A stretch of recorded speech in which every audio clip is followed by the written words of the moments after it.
Adrian Moretti slammed his fist against the marble table so hard that a wine glass shattered across the floor, and the man kneeling in front of him flinched like a beaten dog. "You gave her the necklace," Adrian said, his voice low and terrible. "You put a tracker on the one person in this house I swore to protect, and you smiled at her while you did it." The traitor begged. Adrian did not listen, because upstairs at that very moment, Elena Carter was reaching for the front door, suitcase in hand, walking straight into the trap that would end her life. Before we go any further, if you love stories about loyalty sacrifice and the kind of love that risks everything, please take 1 second to subscribe to this channel and stay with me all the way to the end, because this story only gets more powerful. And leave a comment telling me what city you are watching from tonight, so I can see just how far Elena and Adrian's story has traveled around the world. The snow fell over Chicago the way it always did in the deep of winter quiet, and endless, covering the great stone mansion of Adrian Moretti in a blanket of white. Inside the house was warm and golden with light, but Elena Carter felt nothing warm at all. She stood at the top of the grand staircase in a plain gray dress, her only good coat buttoned to her throat, and in her hand she held a small suitcase that contained everything she owned in the world.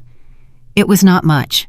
A few clothes, a photograph of parents she barely remembered, a little money she had saved from a year of quiet, careful work, and a folded letter offering her a brand new job 1,000 miles away in a city where nobody knew her name, and nobody would ever look at her the way the people in this house did, as if she were furniture that had learned to walk. She had told no one she was leaving. That was the plan. Slip out in the night, take the car that was waiting for her at the gate, and disappear before Adrian Moretti ever noticed she was gone. A man like him would not notice.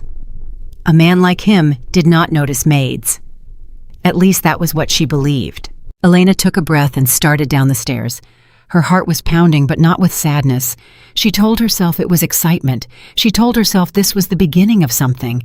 For 26 years, she had waited for a life that belonged to her, and tonight, finally, she was walking toward it. "You be careful out there," said a soft voice behind her. Elena turned.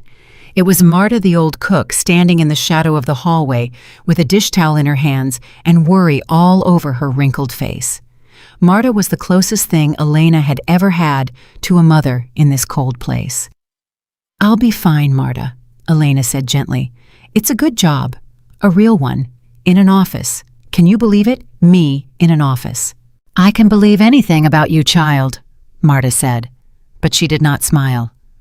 "Only that man who came to see you last week, the one in the fine suit who offered you the position. Something about him sat wrong with me." "He was polite," Elena said. "So are wolves when they want the door opened," Marta answered. Elena laughed, but the laugh came out thin. "You worry too much. Everyone in this house worries too much. That's the problem with living behind these walls. You start thinking the whole world is dangerous." Marta stepped closer and took Elena's face in her 2 warm hands. "Some of it is, sweet girl. Some of it truly is." Then she let go, and her voice dropped to a whisper. "Does he know? Does Mr. Moretti know you are leaving?" "No," Elena said. "And he doesn't need to. I'm a maid, Marta. I'm not anything to him. I can leave and there won't even be an empty chair at the table. He'll hire another girl by Monday and he won't remember my name by spring." Something flickered in Marta's eyes, something that looked almost like she wanted to argue. But the old woman only pressed her lips together and stepped back into the shadows. "Go with God, then," she said quietly. "And Elena, if anything ever feels wrong, anything, you run back to this door and you pound on it until we open. Do you hear me?" "I hear you," Elena said, though she did not understand. She turned and walked the rest of the way down. The great front hall stretched before her, all polished floor and high ceilings, and at the far end stood the tall front door with its heavy iron handle. Beyond that door was the driveway, the gate, the waiting car, and the whole rest of her life. She crossed the hall. Her footsteps echoed. She reached out her hand. "Where do you think you're going?" The voice came from behind her, deep and quiet and hard as stone, and Elena froze with her fingers an inch from the handle. She would have known that voice anywhere. She had heard it 1,000 times, giving orders, ending conversations, dismissing men twice her size with a single word. But she had never once heard it aimed at her like this. She turned slowly. Adrian Moretti stood at the mouth of the hallway, and he was not the man she was used to seeing. The man she was used to seeing wore control like a second suit. That man never hurried, never raised his voice, never showed a single thing he did not choose to show. But this man, the one standing in front of her now, had something in his eyes she had never seen in a whole year of serving him. He was afraid. "Mr. Moretti," Elena said, and to her own surprise, her voice came out steady. "I didn't mean to disturb you. I was just leaving." "Leaving," he repeated. "Yes." She lifted her chin. "I've taken another position. In another state. I'll be gone before morning, and I promise you won't be inconvenienced. Marta can cover my duties until you find a replacement. I've left everything in order." Adrian took a step toward her. Just one. But it was enough to make the whole hall feel smaller. "You're not leaving this house tonight," he said. And there it was. Every rumor she had ever heard about him, every whispered story about the cold and ruthless Adrian Moretti, who owned half the shadows in the city, came flooding back into her mind at once. She had defended him 100 times in her own heart. She had told herself the stories were exaggerated, that the man who quietly paid the hospital bills of his workers could not be the monster they said he was. But now, standing in his empty hall in the middle of the night, hearing him tell her she could not walk out his own front door, she felt something cold crawl up her spine. "You can't keep me here," she said, and now her voice did shake just a little. "I'm not a prisoner. I'm an employee, and I quit. Whatever you are to the rest of this city, you don't own me." Something crossed his face that she could not read. "You think that's what this is?" "I think you've just proven every single thing they say about you is true," Elena said. "I think you can't stand the idea of one person walking away without your permission. Well, here it is. I don't want your permission. I want the door." "Elena." He said her name, and it stopped her because in a whole year he had almost never said it. "Listen to me very carefully. There is a car waiting at your gate." "Yes," she said. "It's waiting for me." "It is not waiting for you. It is waiting for whatever is left of you after they're done." The words landed like ice water. Elena stared at him. "What are you talking about?" "The job and the letter," Adrian said, taking another slow step closer. "The polite man in the fine suit. The new life 1,000 miles away where nobody knows your name. Did none of it ever strike you as too easy? A woman with no family, no connections, no one to call if she disappeared, suddenly handed a golden ticket out of town by a stranger." Elena's fingers tightened on the handle of her suitcase. "Plenty of people get lucky. Why shouldn't I?" "Because you didn't get lucky," Adrian said. "You got chosen." "Chosen for what?" He did not answer right away. Instead, he reached into the inner pocket of his jacket and drew out a small folded photograph, and he held it out to her across the space between them. Elena did not want to take it. Every instinct told her not to take it. But her hand moved on its own, and she stepped forward and took the paper from his fingers, and she unfolded it. It was a photograph of the man in the fine suit, the polite one, the one who had offered her the job. Except in this photograph, he was not smiling and he was not polite. He was standing in a doorway somewhere dark, and he had his hand around the arm of a young woman who was crying, and there were other young women behind them, and the whole thing had the ugly frozen look of a picture taken by someone hiding. "Who is this?" Elena whispered. "His name doesn't matter," Adrian said. "What matters is what he does. He finds women exactly like you, women that no one will miss. He offers them a job, a new city, a fresh start, and they are never seen again." Elena's hands had begun to tremble.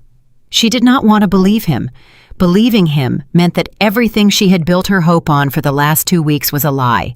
And worse, it meant that walking out that door tonight would have been the last thing she ever did. "You're lying," she said, but the words had no strength in them. "You're saying this because you want me to stay. You want to scare me into thinking I need you." "I have never in my life needed anyone to be afraid of me to keep them safe," Adrian said, and for the first time there was heat in his voice. "Take off the necklace." Elena's free hand rose to her throat. There, on a thin silver chain, hung a small pendant. She had received it the same day as the job offer, a gift the polite man had said, a token of welcome to her new life. She had thought it was kind. She had thought no one had given her a gift in years. "Why?" she breathed. "Take it off and give it to me." She could have refused. Part of her wanted to, but there was something in the way he said it, something that was not command but plea, and slowly her fingers found the clasp and undid it, and she let the little necklace pool into her palm and held it out. Adrian crossed the last of the distance between them. He took the necklace, turned it over in his fingers, and with one hard twist, he cracked the back of the pendant open. Inside, nestled in the tiny space, was a thing that did not belong there. A sliver of metal and glass no bigger than a grain of rice, with a hair-thin thread of copper running through it. "Do you know what this is?" Adrian said quietly. Elena shook her head. "It's a tracker. A good one. Expensive. For 2 weeks it has told a very bad group of men exactly where you are every hour of every day. It told them when you sleep. It told them the layout of this house. And tonight, when you carried it out that door and got into that car, it would have told them the job was done." Elena's knees felt weak. She reached out and steadied herself against the wall. "No," she said. "No, that's not. I would have known. I would have felt something wrong." "You did feel something wrong," Adrian said. "You just told yourself it was excitement." The whole hall seemed to tilt around her. She thought of Marta's hands on her face. She thought of the old woman saying, "So are wolves," when they want the door opened. She thought of the polite man's smile, and how his eyes had never once smiled with his mouth, and how she had noticed it and ignored it because she wanted so badly for the offer to be real. "Why?" she managed. "Why me? Why would anyone go to all this trouble for a maid who has nothing?" Adrian was silent for a long moment. And when he finally answered, his voice was different, lower, careful, like a man stepping onto ice he was not sure would hold. "Because they tried once before," he said, "a year ago, and I stopped them, and they've spent every day since then finding a way to reach you again." Elena stared at him. "A year ago." Her mind spun backward. "A year ago is when I came to work here." "Yes." "You said you hired me because your last maid left. You said it was an ordinary job." "I lied," Adrian said. The word hung in the air between them, plain and terrible. Elena felt the floor of her whole understanding of the last year begin to crack apart beneath her feet. "Explain," she said. "Right now, no more pieces. All of it." Adrian looked at her for a long moment, and she saw him make a decision, saw him set down some weight he had carried a very long time. "A year ago," he said, "I received information the way I receive most information in this city, quietly from people who owe me things. And what I learned was that a trafficking operation working through fake employment agencies had built a list of targets. Women with no families, no protectors, no one to raise an alarm. Your name was on that list, Elena, near the top." Elena could not speak. "They had already begun," Adrian went on. "They had already made contact with you once under another name, another offer. You wouldn't remember it as anything but a job that fell through. But it didn't fall through. I made it fall through. I made the whole operation fall apart, every man in it, in a single night before they could ever put their hands on you." "And then," Elena whispered. "And then you were still out there," Adrian said, "alone, in a city full of men who make lists. And I knew that as long as you had no protection, someone else would eventually find your name the same way they did. So I did the only thing I could think of." He paused. "I created a position in my own house, a safe one. Real work, real pay, real walls, and me on the other side of them.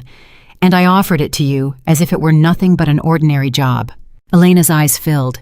She hated it, but she could not stop it. "You brought me here to keep me alive." "Yes, and you never told me." "No." "Why?" she said, and her voice broke on the word. "Why would you carry that for a whole year and never once say it to me? Why would you let me think I was nothing to you? Why would you let me walk past you every day like a ghost when the whole time you had. She could not finish it. Adrian's jaw tightened. "Because I did not want you to spend your life looking over your shoulder," he said. I did not want you to see a hunter in every stranger's face. I did not want you to feel like prey. I wanted you to have one place, just one, where you could get up in the morning and pour coffee and hum to yourself and forget that anyone had ever wanted to hurt you. And you couldn't have that if you knew. You couldn't have peace and the truth at the same time. So I chose your peace. I chose it over your trust. And maybe that was wrong, but I would choose it again. The tears spilled over now, and Elena did not wipe them away. For a whole year she had walked these halls believing herself invisible, believing herself worthless, believing that not one soul in this house saw her as anything more than a pair of hands to clean the floors.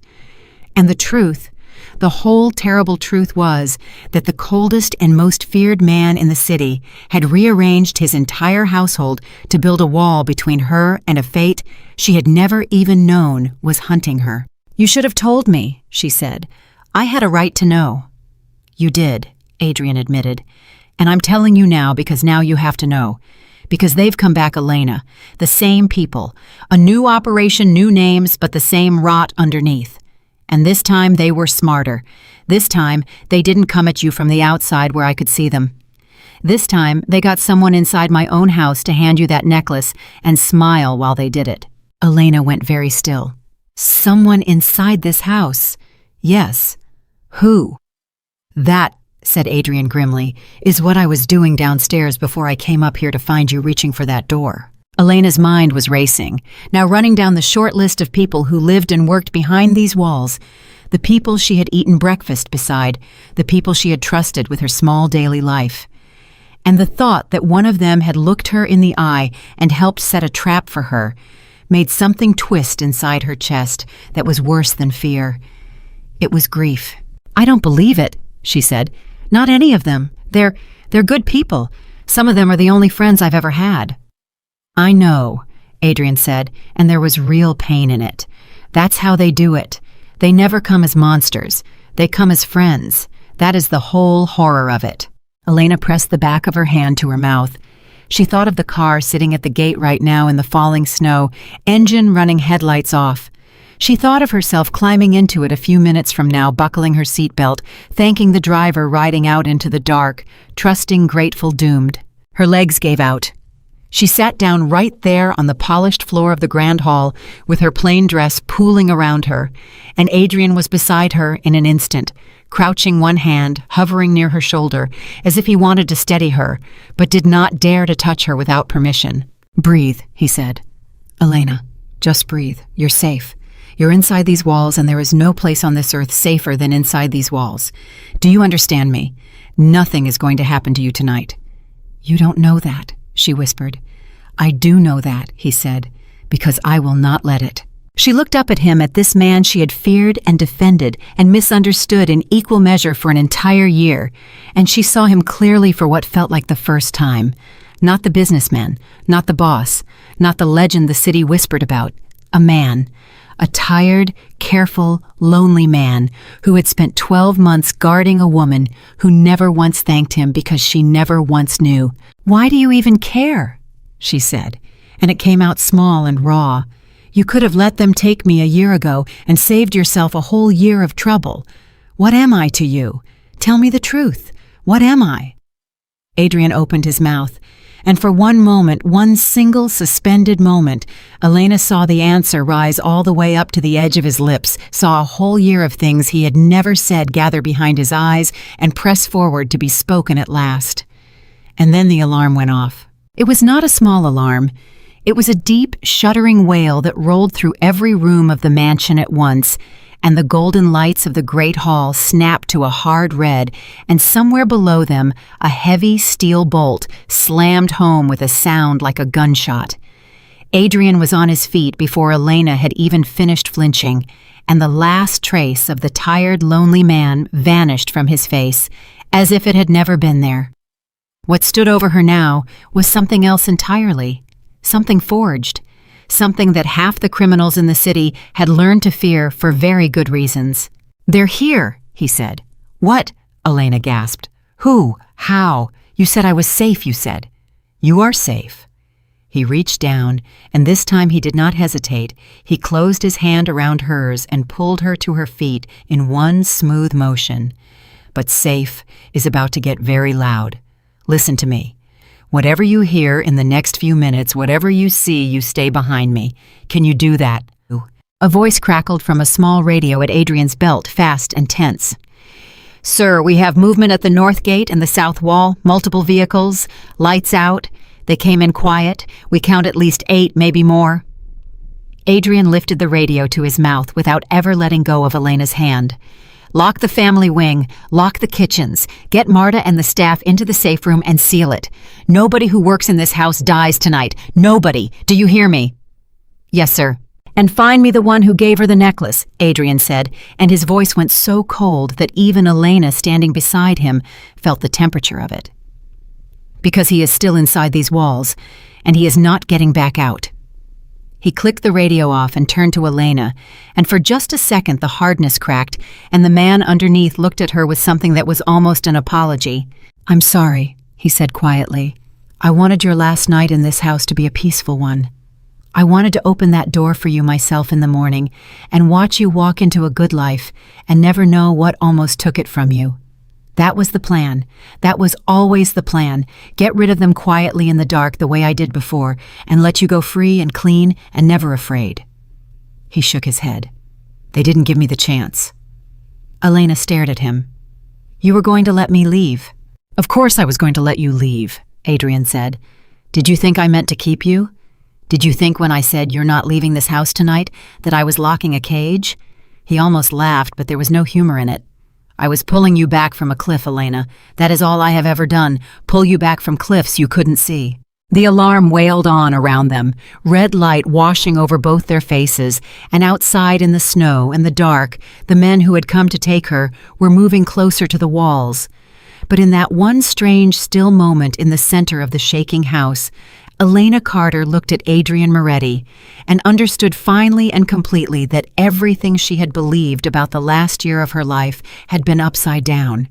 She had thought she was invisible. She had been watched over. She had thought she was worthless. She had been guarded like something precious. She had thought the man in front of her was a monster who wanted to control her. And he had just told her in the plainest words he had that he had spent a year building her a life and was fully prepared to hand it to her and let her walk away forever without ever once asking for a single thing in return. "Adrian," she said. It was the first time she had ever used his name. It stopped him cold. "Not now," he said softly. "Whatever it is, tell me when we're through this. Right now, I need you to do the hardest thing I've ever asked of anyone. I need you to trust the man you spent all year believing was your jailer. Can you do that?" The front door, the same door she had reached for only minutes ago, shuddered in its heavy iron frame as something struck it hard from the outside. Then again. Elena looked at the door. Then she looked at Adrian, and she made her choice. "Yes," she said, "I can do that." Adrian's hand tightened around hers, and he pulled her back away from the door, deeper into the house, into the red light and the wailing alarm and whatever was coming next. And as they moved, Elena realized that the thing pounding on that door was the very thing she would have driven straight into, smiling, grateful if the coldest man in Chicago had not stopped her with 6 words at the exact last second of the last minute she had left. "You're not leaving this house tonight." She had heard those words as a threat. Now she understood they were the only reason she was still alive. The door groaned again under the blows, the iron beginning to bend, and from somewhere deep inside the mansion came the first sharp crack of gunfire, and Adrian Moretti stepped fully in front of Elena Carter, putting his own body between her and the whole dark world that wanted her dead, exactly as he had been doing quietly and invisibly for 1 entire year. The gunfire came again, closer this time, 2 sharp cracks that echoed up through the floor and made Elena's whole body flinch against Adrian's back. He did not flinch. He moved. His hand stayed locked around hers, and he pulled her down a hallway she had cleaned 100 times, past doors she had opened 1,000 mornings, and everything familiar had turned strange and terrible in the red light. "Stay low," he said. "Stay behind me. Do not let go of my hand, no matter what you hear. Adrian the staff, Marta is she. In the safe room by now, sealed, steel walls, nobody gets to them." He pulled her around a corner and pressed her flat against the wall, and he lifted the radio to his mouth. "Report." The voice that came back was breathing hard. "North gate breached, sir. They came in through the service road. They had the code to the outer gate. Somebody gave them the code." Adrian went very still. Elena felt it in the hand that held hers, a stillness that was worse than shouting. "Say that again," he said. "They had the gate code, sir. The good one. The one only house staff know." Elena watched his face in the red light and saw something close behind his eyes, a door slamming shut, a decision being made that she could not read. "How many are through?" he said. "4, maybe 5, sir. The rest are still working the walls. My men have them pinned at the east corridor, but they knew the layout, sir. They knew right where to go. They went straight for the family wing, like they had a map." "They did have a map," Adrian said quietly. "They had a person." He clicked the radio off. For 1 second he closed his eyes, and Elena saw a whole year of careful planning collapse behind his face, saw him understand something he did not want to understand. "Someone in this house," she whispered. "You said it before, but the gate code, Adrian, that's only Marta and the head of security and you," he said. The word hit her like a slap. "You think I—" "No." He looked at her, and there was no accusation in it, only exhaustion. "No, Elena. If I thought it was you, I would not have pulled you off that doorstep. I would have let you walk out and be somebody else's problem. I know it isn't you, but somebody wants me to think it might be. Somebody handed those men your gate code tonight of all nights, the same night you tried to leave, and that is not a coincidence. That is a message. Somebody wanted this to look like your fault." Elena's mind reeled. "Who would do that? Who hates me enough to?" "It was never about hating you," Adrian said. "You were never the point. You were the door they wanted to walk through. And somebody in this house has been holding that door open for a long time." Footsteps. Above them. Heavy, fast-moving across the floor of the second level, and both of them looked up at the ceiling as dust drifted down through the red light. "They're inside," Elena breathed. "Move," Adrian said. He pulled her forward again faster now, and they came out into a narrow back passage that the staff used and that guests never saw. Adrian stopped at a section of wood paneling that looked exactly like every other section of wood paneling, and he pressed his palm flat against it, and something clicked, and the panel swung inward to reveal a dark space beyond. "Get in," he said. "What is it?" "A room that isn't on any plan of this house. I built it after my brother." He stopped. "Just get in. There's a phone that connects straight to men I trust. There's a lock that a battering ram couldn't move. You will be safe in there. Elena and I need you safe, so I can do what I have to do." She looked at the dark opening. Then she looked at him. "And what do you have to do?" "I have to find the one who did this," Adrian said, "before they get to you." "You're not leaving me." "I have to." "No." Her hand tightened on his. She did not even decide to do it. Her body did it for her. "No, you listen to me. I have spent my whole life being put in rooms and told to wait. Wait in the orphanage. Wait for a family. Wait for a life. Wait for somebody to come and save me. I spent 26 years waiting behind doors for other people to decide what happened to me." Her voice was shaking, but she did not stop. "And tonight I found out that the one time somebody actually did come and save me, he did it in secret for a whole year and never even let me thank him. So no, Adrian. I am not getting in that room and waiting for you to come back or not come back. I'm done waiting. Whatever's out there, it came for me. I'm not going to hide from it behind a wall while you die for me in a hallway." He stared at her, and something moved in his face, something that in another life on another night might have been the beginning of a smile. "You're impossible," he said. "I've been told." The floorboards above them creaked again closer to the stairs. Adrian made his decision in half a second. "Then stay behind me," he said, "and do exactly what I say the exact moment I say it. If I tell you to run, you run. If I tell you to get down, you're already down before I finish the word. That is the deal. That is the only way I let you come. Do you accept it?" "I accept it." "Then come on."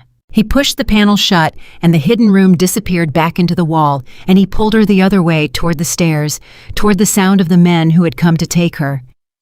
And as they moved, Elena's fear did not leave her, but something else grew up alongside it, something she had never felt in her whole life. It felt like standing up. It felt like being a person instead of a thing that happened to people. They reached the base of the main staircase, and Adrian pressed her into the shadow of the great newel post and drew a pistol from beneath his jacket in a motion so smooth and practiced that Elena's breath caught. She had known, of course, in some distant way what this man was. Everyone knew. But knowing it and watching his hand move like that were two different things. A man appeared at the top of the stairs. He was dressed in black, and he carried a weapon that was much bigger than Adrian's, and he was scanning the hall below with the flat, patient eyes of somebody who did this kind of thing for money. Elena froze. Adrian did not. He waited 1 heartbeat, 2, until the man's back was half turned, and then he moved out of the shadow, and his voice cut across the hall like a blade.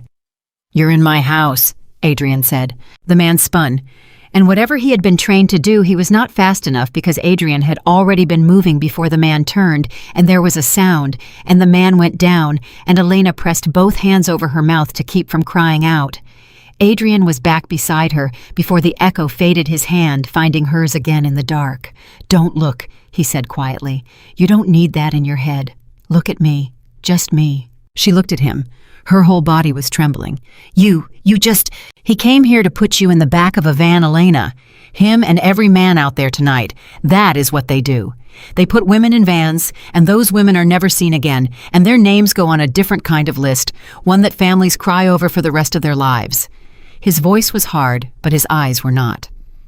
"I have spent a year making sure your name never went on that list. I am not going to let it happen in the last hour." A new sound reached them then, from the far side of the house, a voice calling out.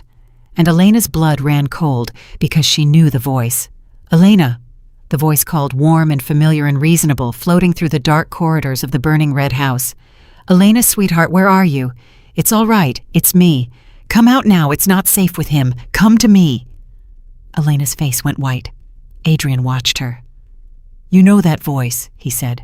"It's Daniel," she whispered. "It's Daniel, the driver he taught me to. He was kind to me, She stopped. Her stomach turned over. "He's the one who gave me the gate code once when the front system was down," he said.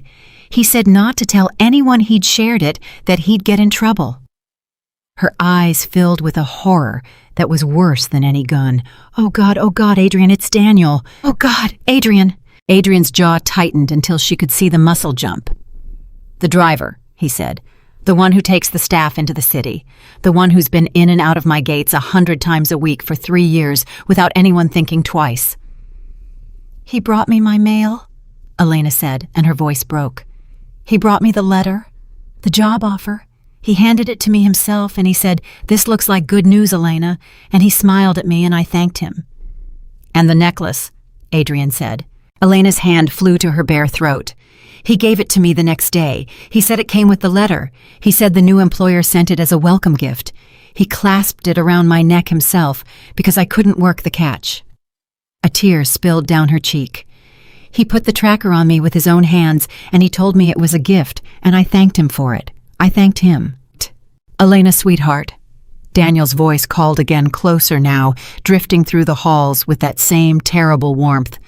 "Don't listen to whatever he's telling you. He's a criminal, honey. You know what he is. Everybody knows what he is. Come out to me, and I'll take you somewhere safe, I promise. Haven't I always looked out for you? Haven't I?" Adrian leaned close to Elena's ear. "He's trying to draw you out. He knows I'm with you, and he can't get to you while I'm standing here.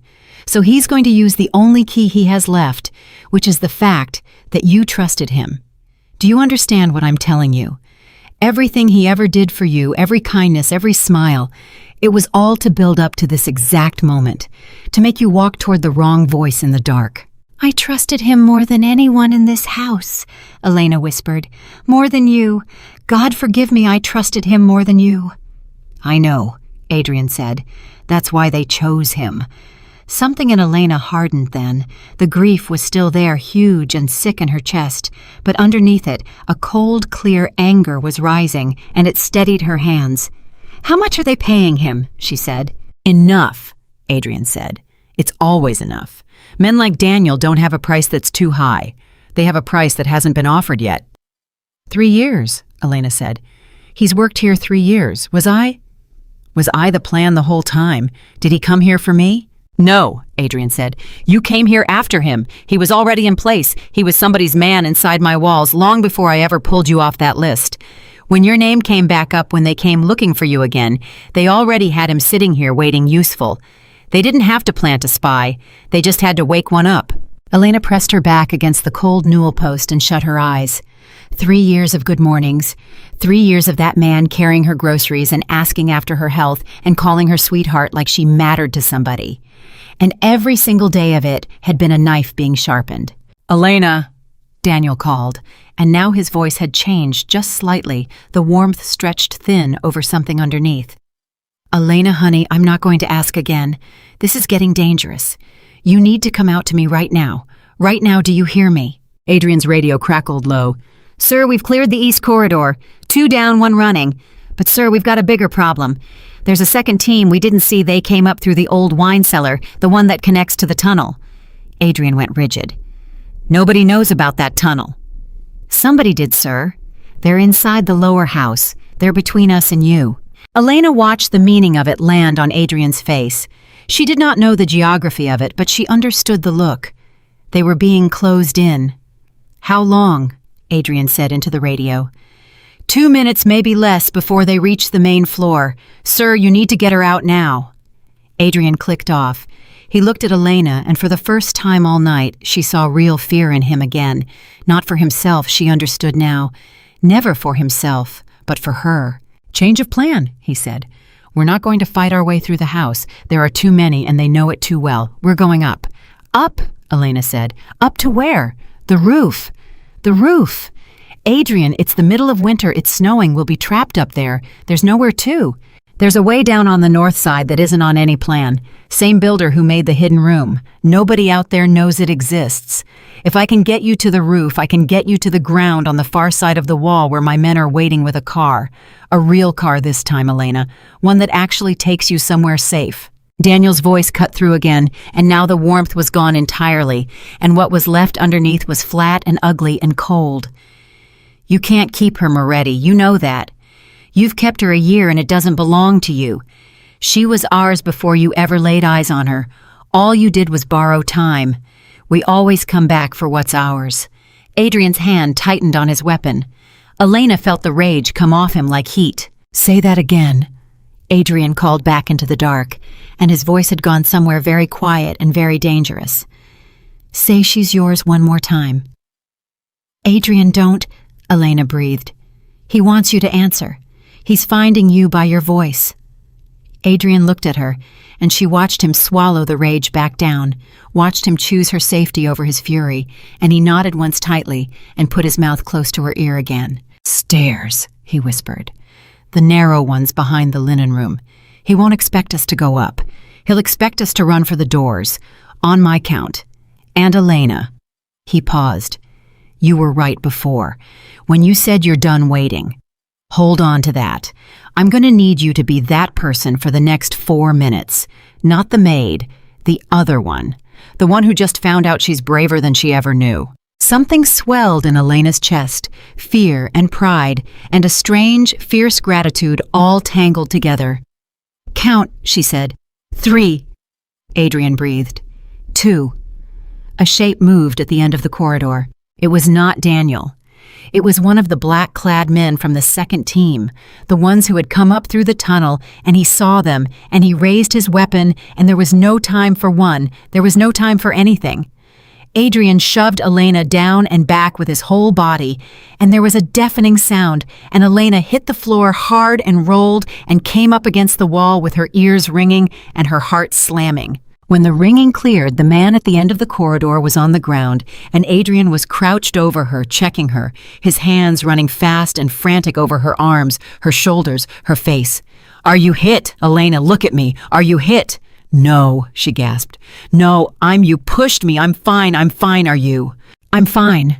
But she saw him wince as he stood, saw his left hand press briefly against his side, saw the dark stain spreading there against the white of his shirt where the jacket had fallen open.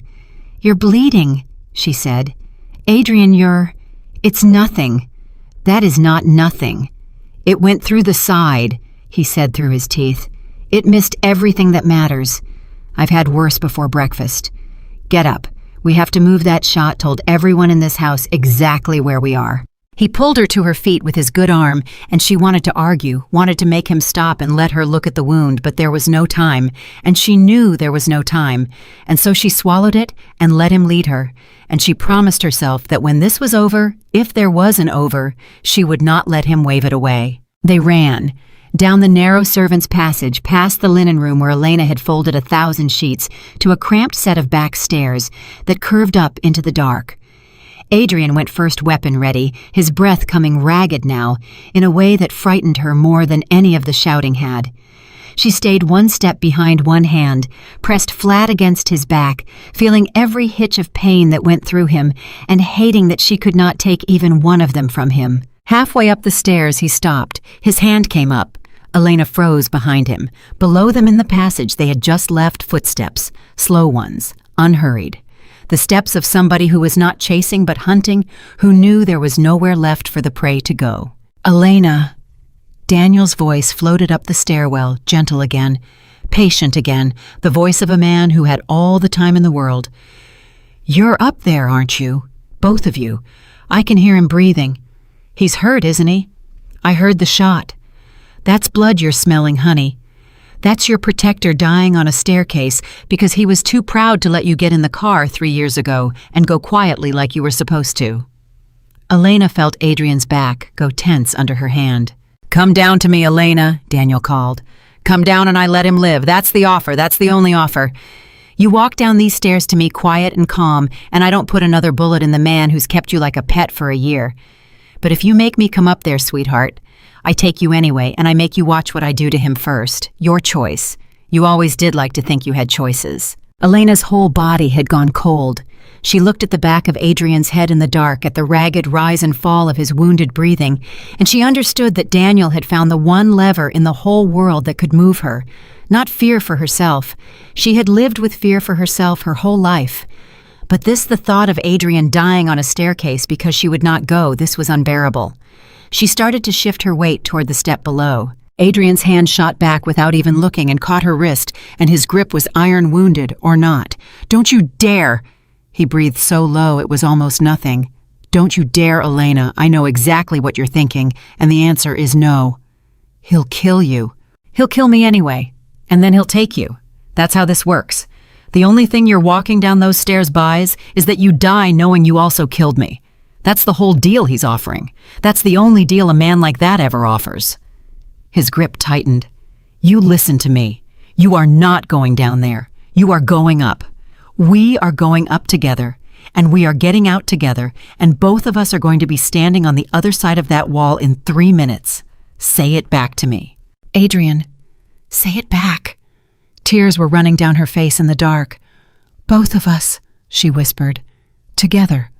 Both of us, he said. Now move, fast and quiet. He can't climb and shoot at the same time, and he's slower than us. Go. They went up. Fast now, recklessly, Adrian's hand leaving smears of dark on the wall where he braced himself.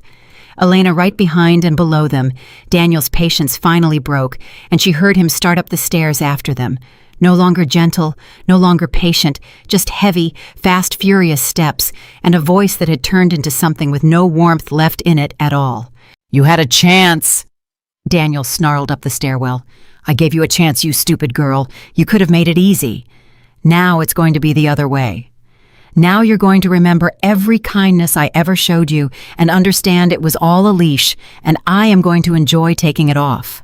They burst out through a small door at the top of the stairs into a cold that hit Elena like a wall, and Adrian shouldered the door shut behind them and threw a heavy iron bolt across it. And for 1 second, one single second, they were alone in the freezing dark with the snow falling around them and the whole burning red house shaking beneath their feet. Adrian sagged against the door. His face was gray now. The stain at his side had spread, and Elena could see even in the dark that it was worse than he had let her believe. Adrian, she said, and now she did stop. Now she did take his face in her hands, the way Marta had taken hers, only an hour and a lifetime ago. Look at me. How bad. The truth. You promised me the truth from now on. How bad is it? He met her eyes, And she watched him decide one last time whether to protect her from something, and she watched him choose for the first time all night to tell her. "Bad," he said quietly. "Bad enough that I need you to listen to me very carefully now, because I might not get to say all of it twice." He took a breath and it caught, and she felt his whole frame shudder under her hands. The north side. 40 feet along the parapet, there's a section where the stone is loose. Behind it, there's a ladder bolted to the outside of the wall down to the service alley. My men are in that alley. Their car is running. You go to them and you say the word cardinal, and they will drive you to a place no one will ever find you, and they will guard you with their lives because they owe me theirs." "You mean we?" Elena said. Her hands were shaking against his face. "You said both of us. You made me say it back. Both of us, Adrian, together, you said." The bolt on the door behind them shuddered as Daniel threw himself against it from the other side twice, and Adrian's eyes flicked to it and back to her. And she saw the truth in them before he said a single word, saw that he did not believe he could climb down 40 feet of ladder with a hole in his side, saw that he had already in the cold arithmetic he had done 100 times before in his terrible life, written himself out of the ending. "No," Elena said before he could speak. "No, absolutely not. Do you hear me? I know that look. I have worn that look. That is the look of a person who has decided they don't get to come. And you don't get to make that decision, not tonight, not after everything you kept from me for a whole year while I walked around this house thinking I was nothing to anyone alive. Elena, you listen to me now." She was crying and she did not care. "You spent 1 year of your life keeping me alive in secret and asking for nothing. You took a bullet an hour ago, pushing me to the floor. You have bled down every wall in this house getting me to this roof. And you actually think that I am going to climb down that ladder alone and leave you up here to die for me one more time." She shook her head fiercely. "No, that is not who I am anymore. You told me to be the other one, the brave one, the one who's done waiting. Well, here she is. And she is telling you that we are both getting off this roof or neither of us is." The door shuddered again. The bolt was bending. Adrian looked at her, and in his gray face, in his failing eyes, something broke open that Elena had never seen in a whole year of watching him, a wall she hadn't even known was there coming down. "Why?" he whispered. "Why would you come back for me? After what I hid from you? After a whole year of letting you think you were a ghost in my house? You had the ladder, you had the word, you could be halfway down that wall right now and free of all of it, free of me, and you're standing on a freezing roof arguing with a dying man. Why?" And Elena Carter, who had spent 26 years waiting for someone to come and save her, looked at the man who finally had and gave him the answer she had been carrying up the stairs without even knowing it. "Because you came back for me first," she said. "Every single day for a year you came back for me, and I never even knew to thank you. So I am not leaving you on this roof, not for the ladder, not for the car, not for a safe place no one can find." Her voice broke and steadied. "I spent my whole life looking for one person who would choose to stay, and I just found out it was you the entire time. So no, both of us, together.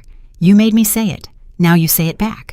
The bolt on the door gave one final groan, and Adrian Moretti, bleeding against the door of his own house with the snow falling on both of them, and the man who wanted her dead, throwing himself against the other side, looked at Elena through everything he had left and said the words she had waited her whole life to hear anyone say. "Both of us," he breathed. "Together, I promise you, both of us." Behind them, the iron bolt tore free of the stone, and the door burst open, and Daniel stepped out onto the roof. Daniel stood in the broken doorway with a weapon in his hand and snow falling on his shoulders, and he was smiling the same warm smile Elena had trusted for 3 years. That was the worst part.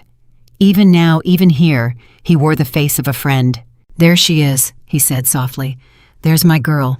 Look at you standing up straight. He taught you that, didn't he? In just one night. Shame.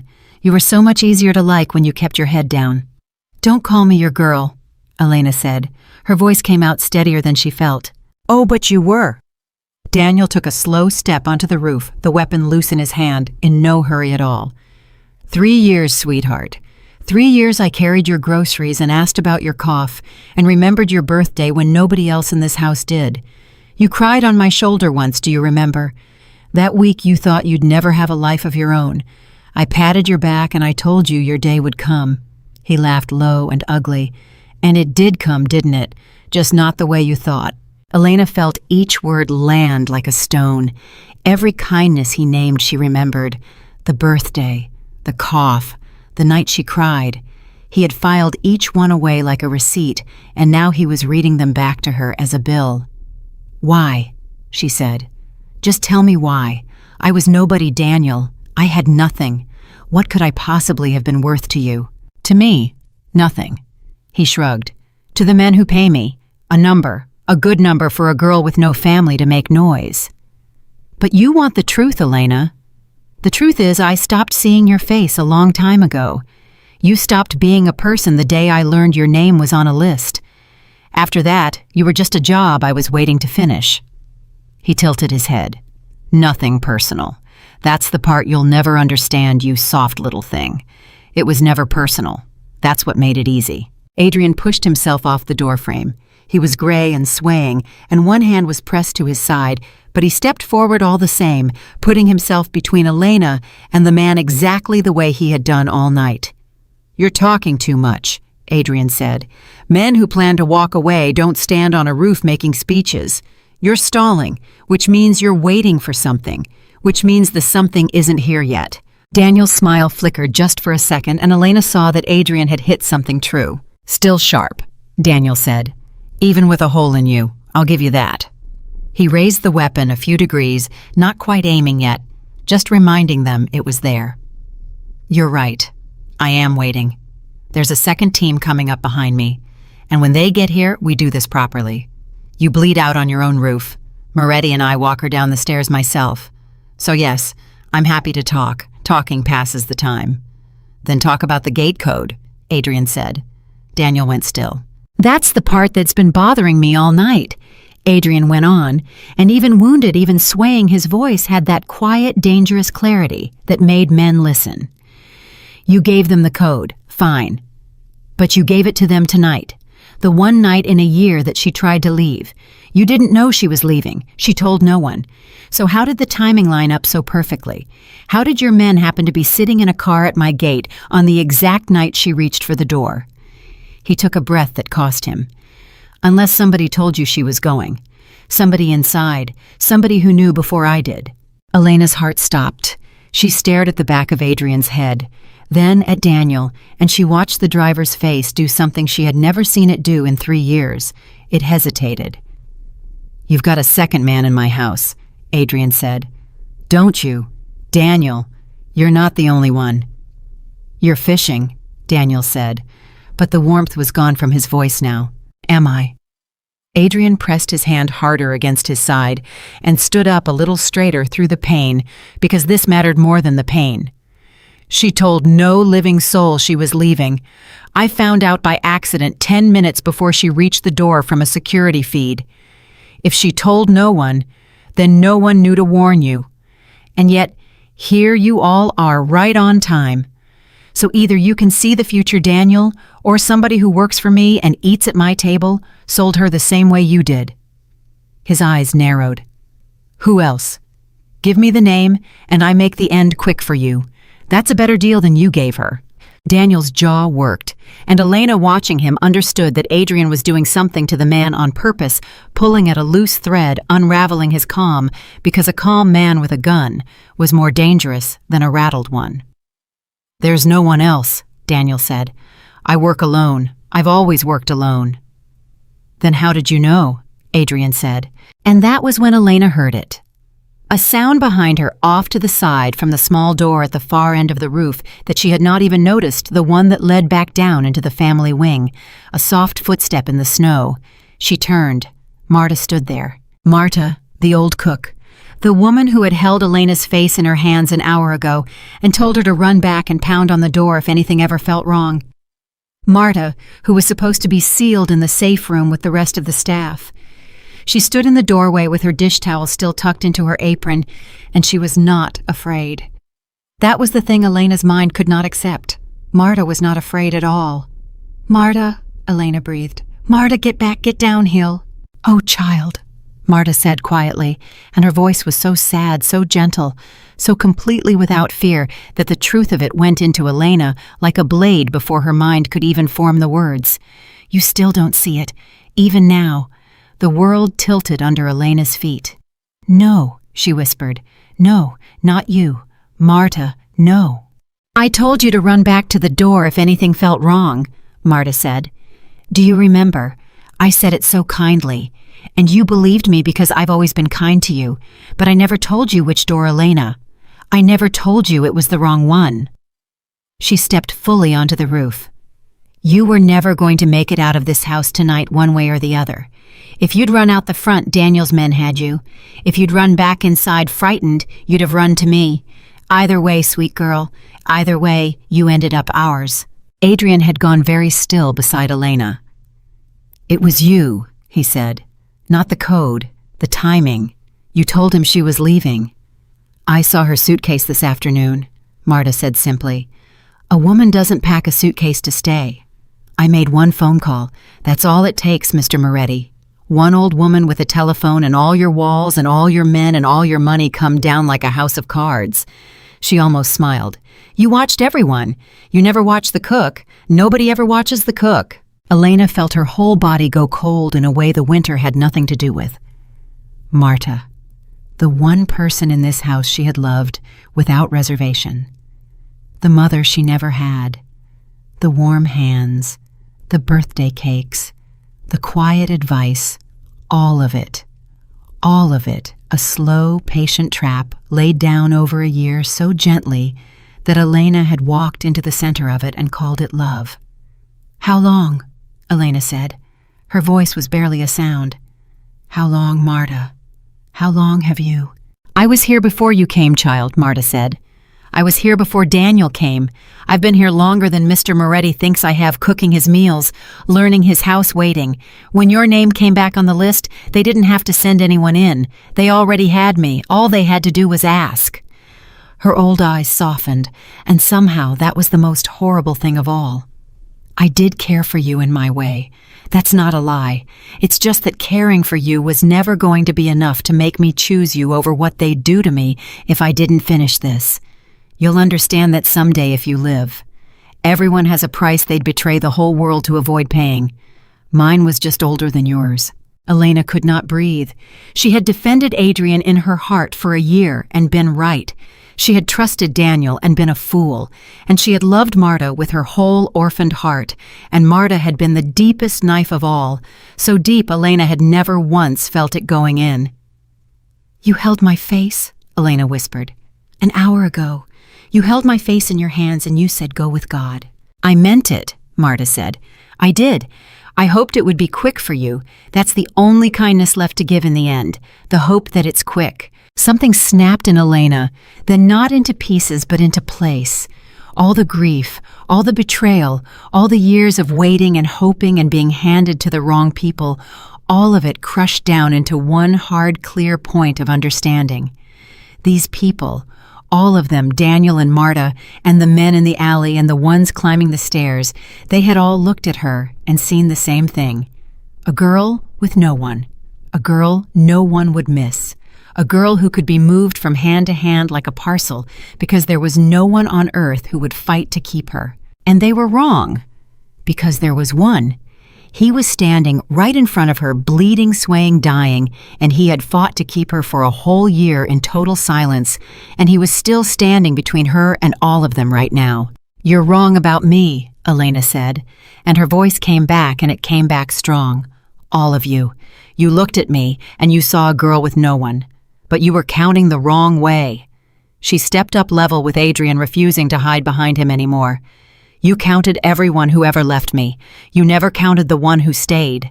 Daniel's patience finally cracked. Enough, he snapped, and he brought the weapon up fully, now leveling it at Adrian's chest. The team can carry your body down the stairs just as easy as walk you down them, Moretti. I'm done waiting. Everything happened at once. Adrian moved wounded as he was faster than a bleeding man should be able to move, shoving Elena hard to the side and down, and Daniel fired, and the sound tore across the roof, and Elena hit the snow and rolled and came up screaming Adrian's name. But Adrian was still standing, and Daniel was not. For one confused second, Elena could not understand it. Then she saw the figure that had come up behind Daniel through the broken door, one of Adrian's men, the one with the ragged breathing from the radio blood on his own sleeve, who had climbed the whole burning house to reach his boss, and had arrived in the 1 second that mattered most. Daniel went down into the snow and did not get up, and the weapon skittered away across the roof, and Marta made a small sound and stepped backward toward her doorway. "Sir!" the man gasped. "Sir, are you? Oh God, sir, you're hit bad." "I'm all right," Adrian said, though he clearly was not. He had one hand fisted in the front of his own shirt, now holding himself together. "The woman in the doorway. She's one of theirs. Don't let her leave. Whatever you do, don't let Marta leave this roof." But Marta was already moving quick, for an old woman quicker than she had any right to be slipping back toward the door she had come from.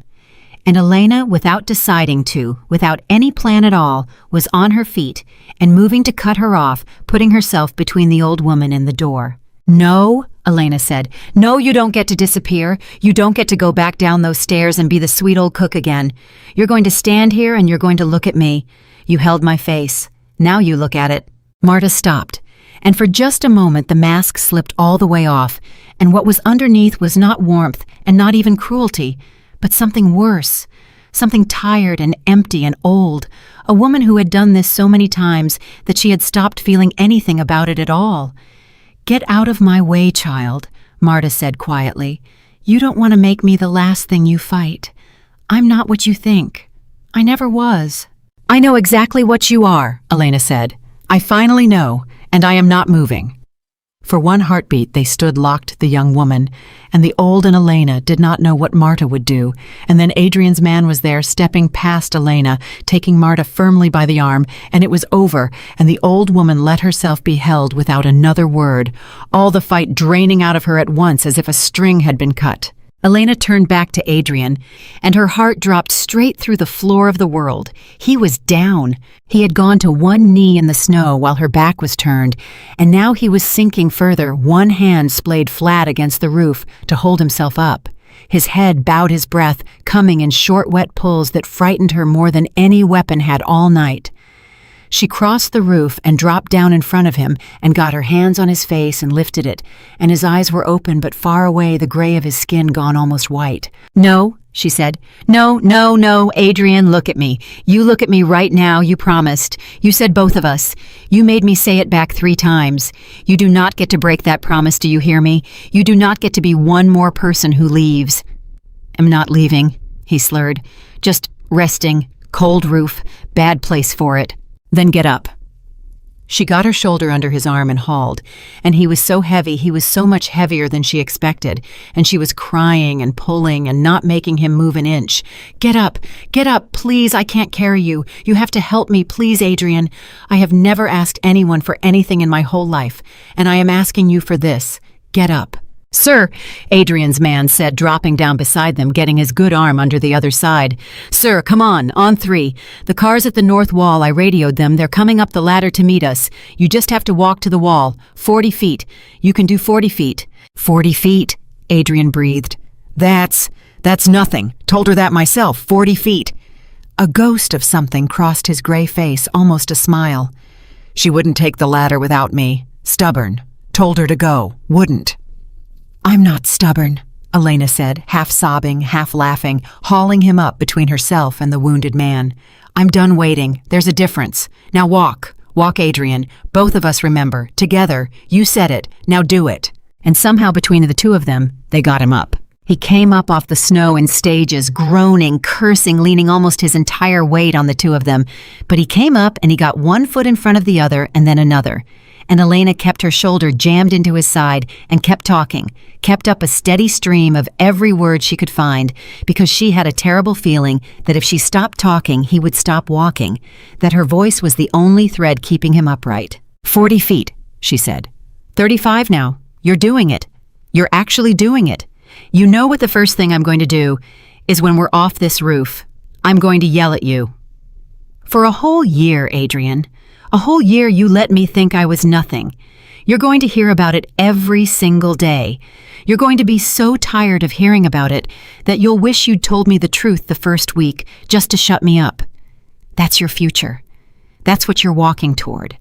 A woman who is never, ever going to let you get away with one silent, brooding year ever again.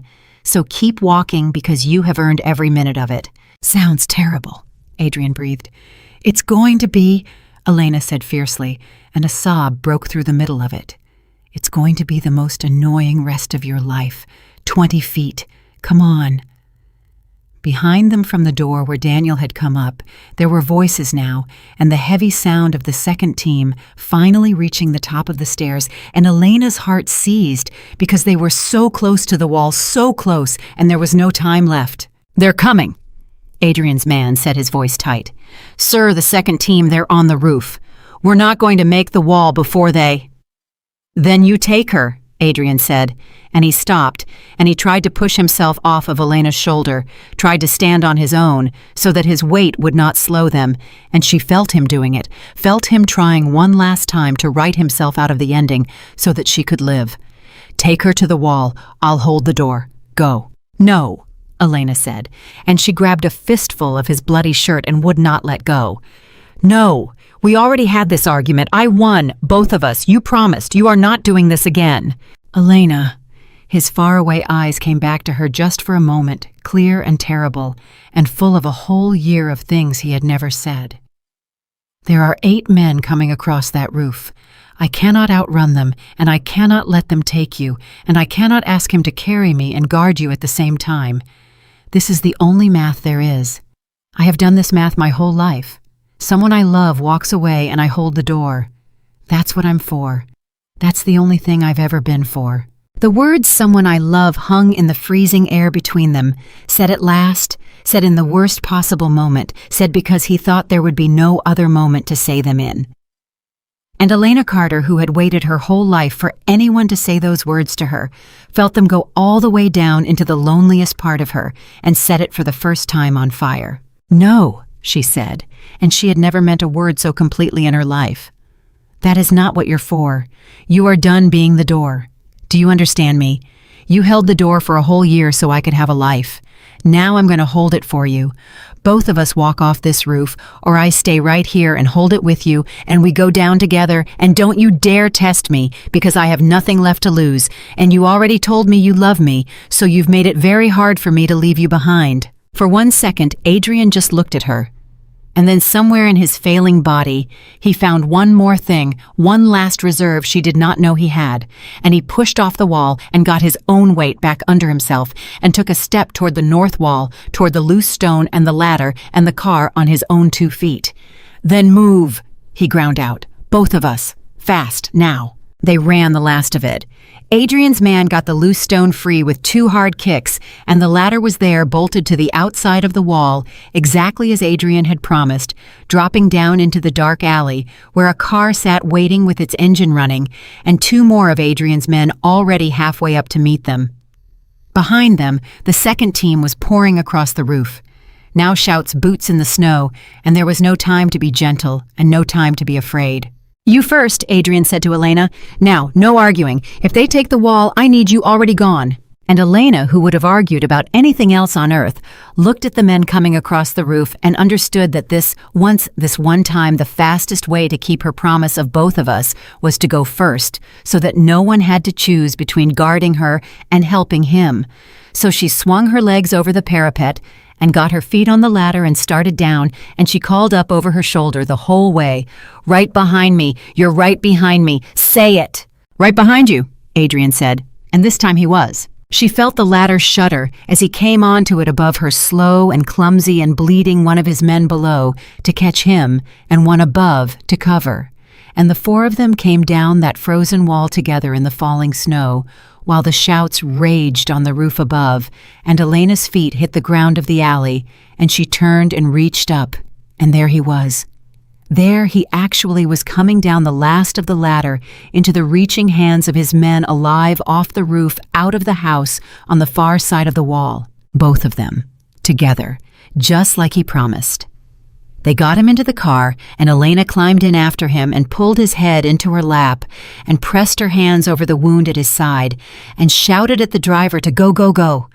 and the car tore away down the alley into the Chicago night as the first of the second team reached the top of the wall behind them and found nothing there but an empty ladder and the falling snow. Inside the car, Adrian's eyes were fluttering, drifting going far away again, and Elena bent over him and put her forehead against his and made him a promise of her own, the first real promise she had ever made to another human being in her whole waiting life. "You stay with me," she whispered. "You hear me, Adrian Moretti? You spent a year keeping me alive and never once asked me to keep you. Well, I'm asking now. I'm asking you to stay, because I finally have somewhere I belong, and it isn't a house, and it isn't a job, and it isn't a safe place no one can find. It's you. You're the home I've been looking for my whole life. So you stay. You stay, and you let me be annoying at you for 50 years, and you let me love you the way you already love me. That's an order from the maid. Stay." And in the racing car in the dark, with the snow falling behind them, and his blood on her hands and his enemies falling away in the distance, Adrian Moretti's failing hand found Elena's and held it, and he breathed one word against her palm, one word that was a promise and a surrender, and the first true thing he had let himself want in more years than he could count. "Stay," he echoed, and then his eyes closed. His eyes closed, and for one horrible stretch of time, Elena thought that was the end of it. That after everything, after the roof and the ladder and the promise, she was going to lose him in the back of a car with her hands pressed uselessly against his side. She shook him. She said his name. She said it louder. The driver was shouting into a phone that a doctor was being woken, that a table was being prepared, that they were 4 minutes out, and Elena did not know what any of it meant, except that 4 minutes felt like a lifetime, and Adrian was so still. "Don't you do this," she said low and fierce, her forehead pressed to his. "Don't you dare. You said stay. You said it back to me. That was a promise Adrian and I have had, every promise anyone ever made me broken, every single one, so you are not going to be the last. You're going to be the one who keeps it. Do you hear me? You're going to be the one who keeps it." His hand still curled inside hers tightened. Barely. But it tightened. "Loud," he breathed without opening his eyes. "You're so loud." A sound came out of Elena that was half a sob and half a laugh, and she pressed her lips to his forehead and did not care that his men could see. "Good," she said. "Get used to it. I told you. 50 years. The car came to a hard stop, and then there were hands, a lot of hands, doors opening and men lifting, and a woman's calm, sharp voice giving orders, and Adrian was taken from her lap and carried fast through a door into a place that was not a hospital, but had been made to do the work of one, and Elena tried to follow, and someone caught her arm. "You can't go in there, miss. I'm not leaving him. You're covered in his blood, and you'll be in the way, and he'll die because you couldn't stand to sit in a hallway." The woman's voice said, not unkindly, just plainly the way you tell someone the truth when there's no time to soften it. "You want to help him? You sit down out here and you let us work. That's the help. Sitting down is the help. Can you do that?" And Elena, who had spent her whole life being told to sit down and wait in hallways, sat down in one more hallway, and this time it was the hardest thing she had ever done, because this time the waiting was for him. The minutes came apart. She could not have said how long she sat there with his blood drying on her hands. At some point, one of his men, the one who had come up the stairs and put himself between Daniel and the door, sat down heavily beside her with his own arm bandaged, and neither of them spoke for a long while. "He's the toughest man I ever met," the man finally said, "for whatever that's worth to you right now." "It's worth something," Elena said. "I've seen him take worse than this and be back at his desk in a week complaining that we let the dust build up." He tried to smile. It didn't hold. "He won't quit. Not him. He's got the most reasons to quit of any man I know, and he's never once taken the offer." Elena turned to look at him. "You've worked for him a long time." 11 years. "Then tell me something." Her voice was quiet. "The whole way here I've been sitting with a question, and I can't put it down. Why me?" He said tonight it was because my name was on a list. That's how it started, I understand that. But a man doesn't rearrange his whole house for a year, doesn't take a bullet, doesn't bleed down a wall for a name on a list. There's more. There's something he wasn't telling me, and I need to know what it is, because I just told him he's the home I've been looking for my whole life, and I set it into what might have been his last minute. And if there's a reason he can't ever love me back, I would rather know it now sitting in this hallway than find it out later." The man was quiet for a long moment, and then he said, "Has he told you about his brother?" "He said, on the roof he said something. Someone I love walks away and I hold the door. He said that's the only thing he's ever been for." Elena's throat tightened. He said it about himself like it was a fact of nature, like a rule he'd learned and could never unlearn. "His brother's name was Marco," the man said. "Younger than him, softer than him, the only person alive that Adrian ever let his guard down around. When they were young, before all of this, before Adrian was what he is now, there was an attempt on his life, a rival. Adrian didn't see it coming. He never did learn to watch the people close to him. That was always his blind spot right up until tonight with that cook." The man stopped, and when he went on, his voice had gone rough. "Marco saw it. Marco stepped in front of it, and Marco died in the street with his head in Adrian's lap, and the last thing he said to his brother was, 'Don't you dare stop protecting people just because you couldn't protect me.' And Adrian has spent every single day since then keeping that promise the only way he knows how. He finds people who have no one, and he stands in front of them, and he never lets them get close enough to be the next Marco, because he decided the day his brother died that loving someone was the same as painting a target on them." The man looked at her. "That's why he never told you. That's why he kept you at arm's length for a year. It was never that he didn't care. It's that in his head, caring is the thing that gets you killed. So he did the most Adrian thing there is. He loved you the only way he thought was safe, in secret, from a distance, asking for nothing, ready to let you walk away and never know." Elena sat with that, and it filled her up and broke her heart at the same time. A whole year of a man loving her the only way his grief had left him able to, which was to say, invisibly at a distance, braced the entire time for the moment he would have to let her go for her own good. "He was going to let me leave tonight," she said softly. "He told me. He said he'd prepared a new name for me, money, a safe life. He said real love meant letting someone go." "That's the Marco in him talking," the man said. "That's 20 years of deciding that the people he loves are safer without him. He honestly believes it. He'll believe it right up until the day he dies." "Then he's wrong," Elena said, and she was surprised by how certain she was. "He's been wrong for 20 years. His brother didn't die to teach him to keep everyone at a distance. His brother died telling him to keep protecting people. Those aren't the same thing. Somewhere along the way, he got the lesson backwards. He thinks the moral of the story is love gets people killed. But the actual moral, the thing Marco actually did, was love someone enough to stand in front of the bullet. Marco didn't teach him to stop loving people. Marco taught him what love looks like when it's real. And Adrian's been running from that his whole life instead of learning it." The man looked at her for a long, strange moment. "You figured that out in a hallway in one night," he said. "It took me 11 years to think it, and I never had the nerve to say it to his face." "I've had a lot of practice thinking about love from the outside," Elena said quietly. "When you never get any, you spend a lot of time studying it, trying to understand the thing everyone else seems to have. I've had 26 years to think about what it actually is." She looked down at his blood on her hands. "It's not the grand thing people say it is. It's not fireworks. It's just this. It's someone deciding your life matters more than their comfort. That's all it ever was. And he's been doing that for me for a year and calling it a job." The door at the end of the hallway opened. The woman with the calm, sharp voice came out pulling off a pair of gloves, and her face gave nothing away, and Elena was on her feet before she knew she had stood. "He's alive," the woman said, and Elena's knees nearly went. "It was close, closer than I'd like. The blood loss was the danger, not the wound itself.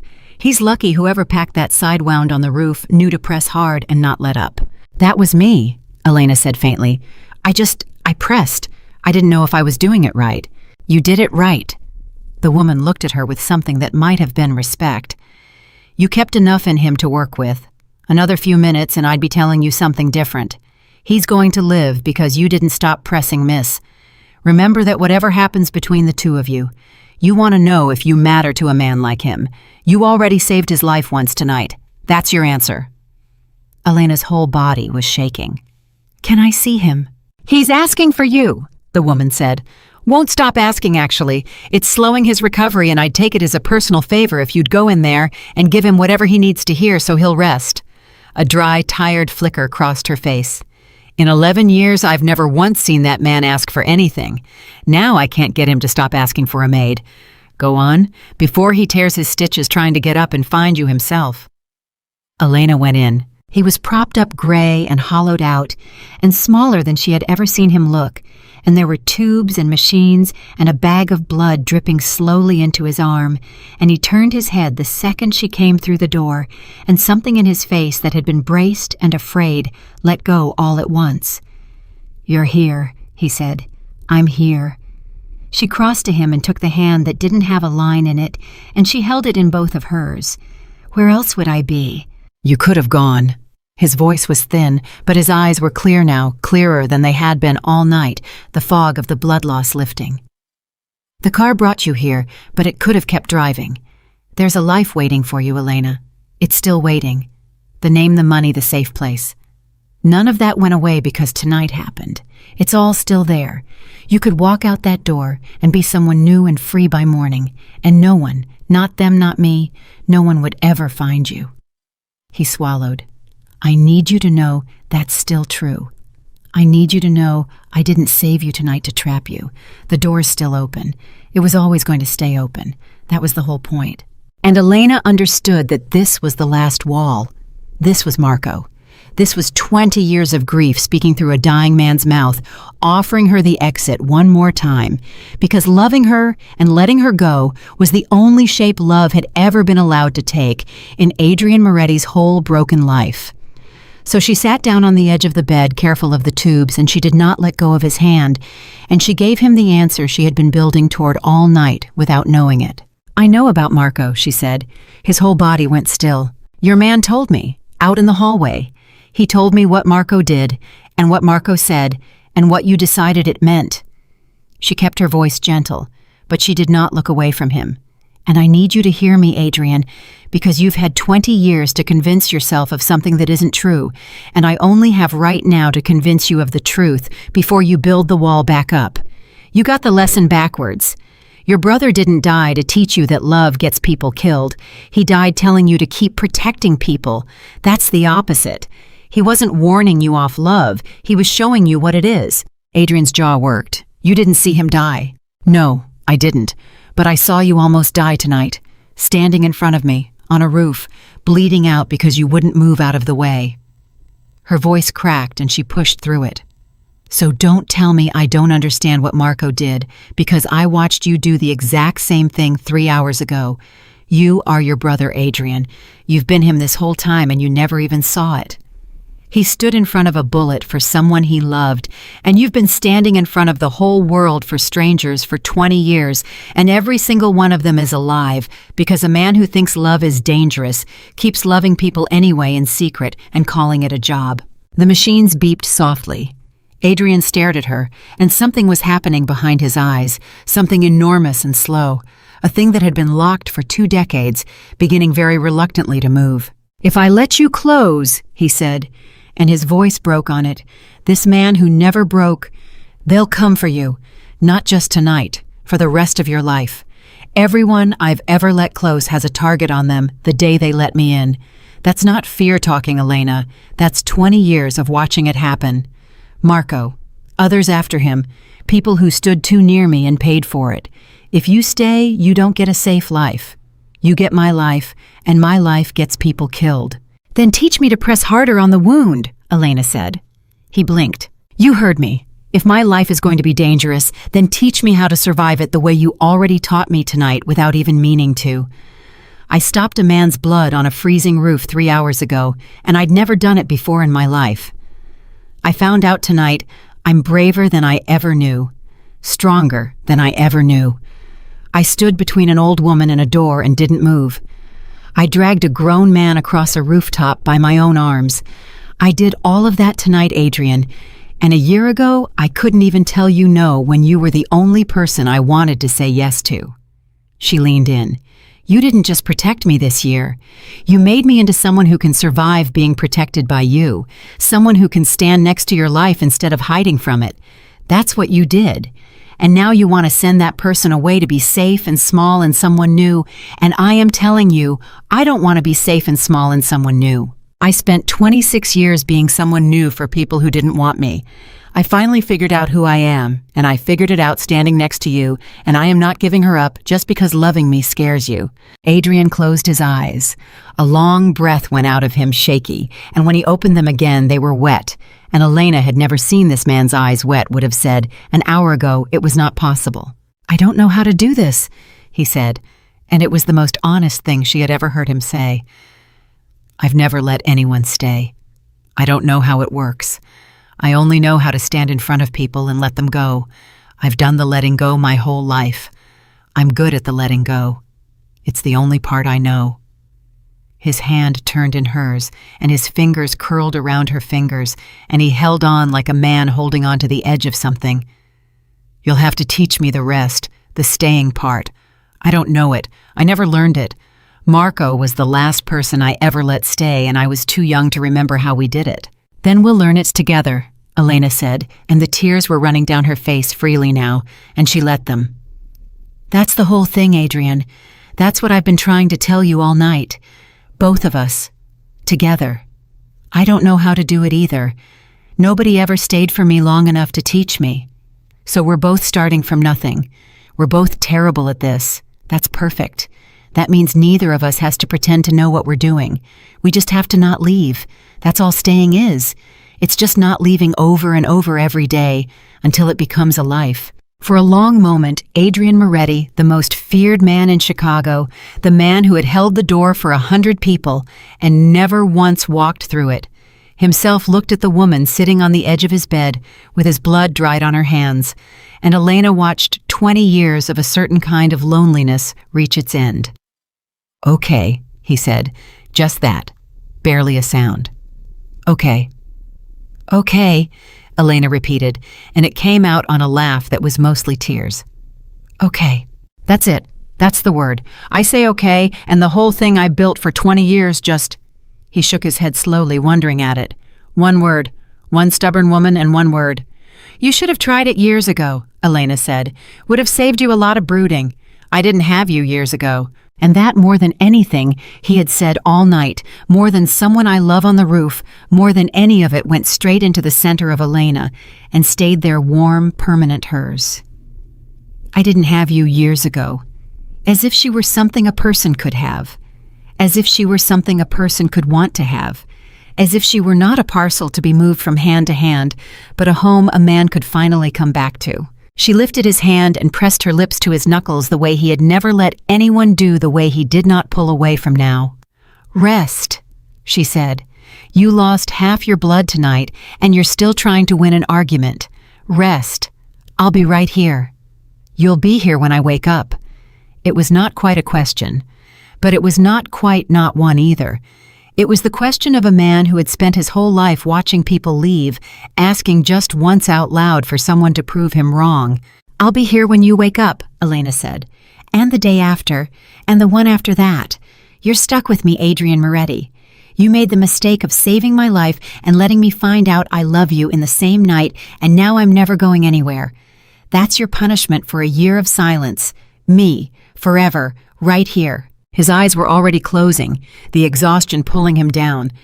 But a small, real, unguarded smile touched his gray face, the first fully unguarded thing she had ever seen him do. "Worst threat," he murmured, "anyone's ever made me. Go to sleep. Stay. I'm staying." And he slept. Elena sat on the edge of the bed and held his hand while the machines beeped softly and the blood dripped slowly and the first gray light of the winter morning began to come up somewhere beyond the walls, and she did not sleep because she did not want to miss a single breath of him being alive. And as she sat there, the enormity of the night began to settle over her in waves. She had almost walked out a front door into a van. She had learned that a name on a list had shaped a whole year of her life without her knowing. She had lost Marta, the mother she thought she'd found, and learned that the warm hands that held her face had been measuring her for a coffin the whole time. She had watched a man take a bullet for her and bleed down a wall for her and offer to die on a roof for her and offer even after all of that to let her walk away free. And she had said no. For the first time in her life, offered a way out, offered safety, offered a fresh, clean start with no complications and no danger and no ghosts. She had looked at all of it and said, "No, I choose the hard thing. I choose the dangerous thing. I choose the man because the man is the only thing in 26 years that ever chose me first." The door opened quietly and the man from the hallway, Adrian's man, put his head in. "He resting." "Finally," Elena said. "Good." He hesitated, then came in and stood at the foot of the bed, looking down at his boss with an expression Elena couldn't quite read. "There's something you should know. About the cook. About Marta." Elena's stomach tightened. "What about her?" "We've been talking to her, downstairs." He chose his words carefully. "She's given us names, a lot of names.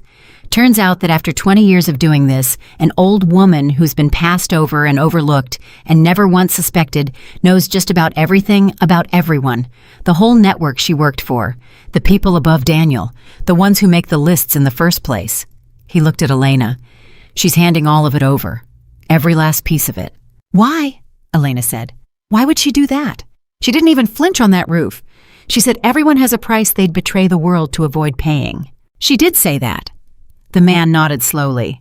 "And it turns out she meant it more literally than any of us understood. The people she worked for, the ones who make the lists. They had her own daughter, have had her for years. That was the price. That was the whole thing. She did what she did to you, all of it, for 20 years, because the day she stopped, they'd have hurt the one person left in the world that she loved." He let out a breath. "She's not asking for forgiveness. She knows there isn't any. She's just trying to make sure that when she goes down, she takes the people who made her do it down with her and gets her daughter out." Elena sat very still, holding Adrian's sleeping hand, and she felt something complicated move through her that she had no name for. Not forgiveness. The man was right, there wasn't any of that. What Marta had done to her did not become undone by having a reason, but it did become something else. It became the whole terrible shape of the world Adrian had been fighting for 20 years, made suddenly and painfully clear. Everyone in it was somebody's parcel. Everyone in it was being moved from hand to hand by someone holding a person they loved. Daniel for money, Marta for her daughter, the men in the alley for whatever held them. A whole machine built out of people's love for each other turned into a weapon against them.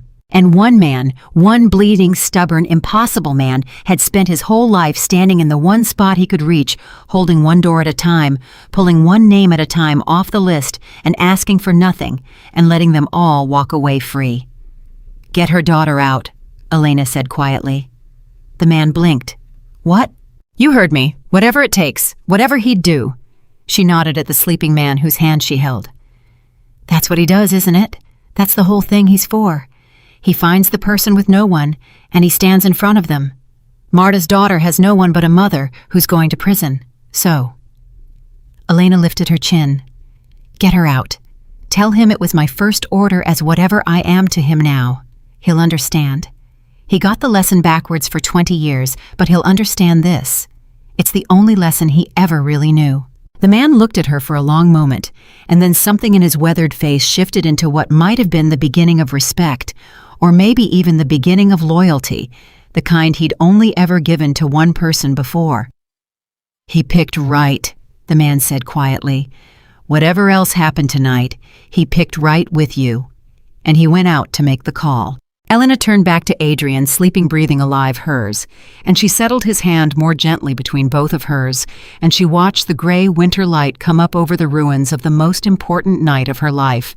And for the first time in 26 years of waiting in hallways and orphanages and other people's houses, Elena Carter was not waiting for anything at all. She was already home.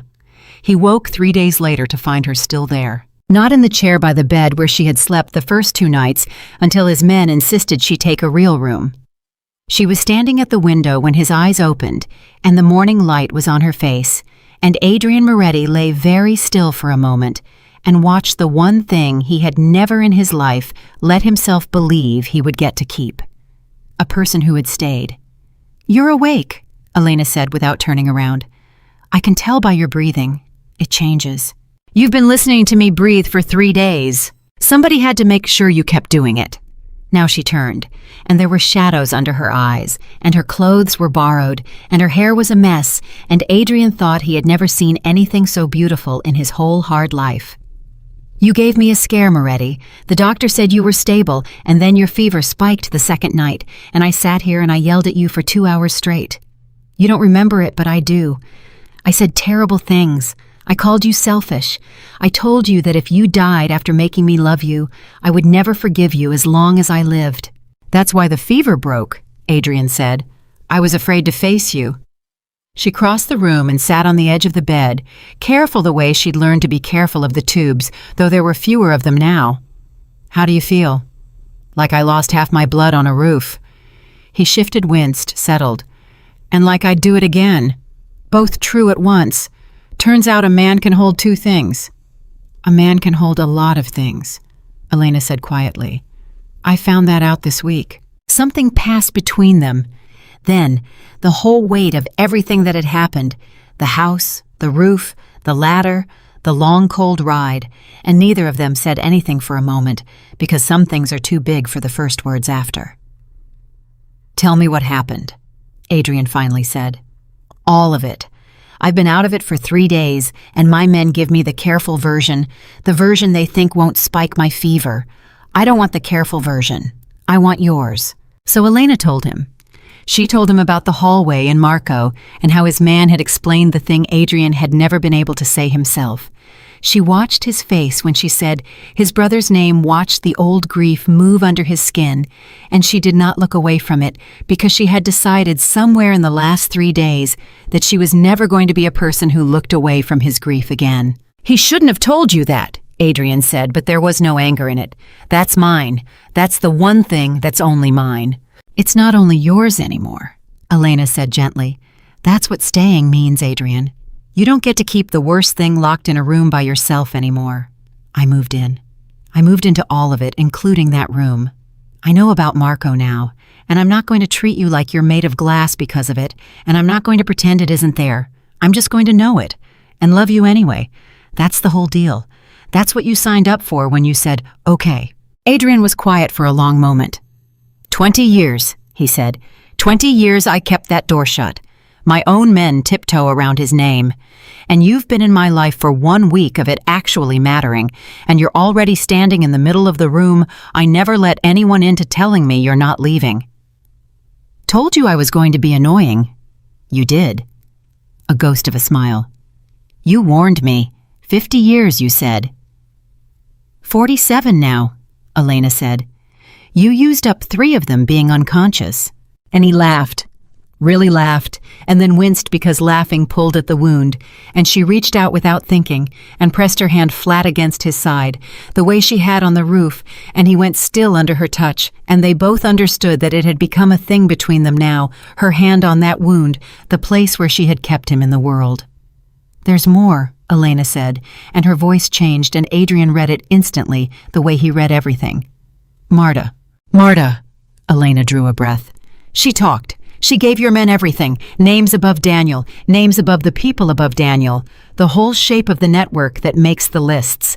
And Adrian, the reason she did it, the reason she did any of it for 20 years. Elena told him about the daughter. She watched him take it in, watched the thing that had been simple 3 days ago. The cook who betrayed them become the same complicated, terrible thing that Elena had sat with in the hallway. A woman moved from hand to hand by her love for someone exactly the way they'd all been moved. I told your man to get the daughter out, Elena said. I hope that was all right. I know it wasn't my place, but he asked me and I said it in your name. I said it was what you'd do. Adrian looked at her for a long moment. You gave an order in my name. I did. On day 1. I did. She lifted her chin. You can be angry. Angry. He shook his head slowly, and there was something in his eyes she couldn't name, something like a man watching a door he'd nailed shut swing open on its own.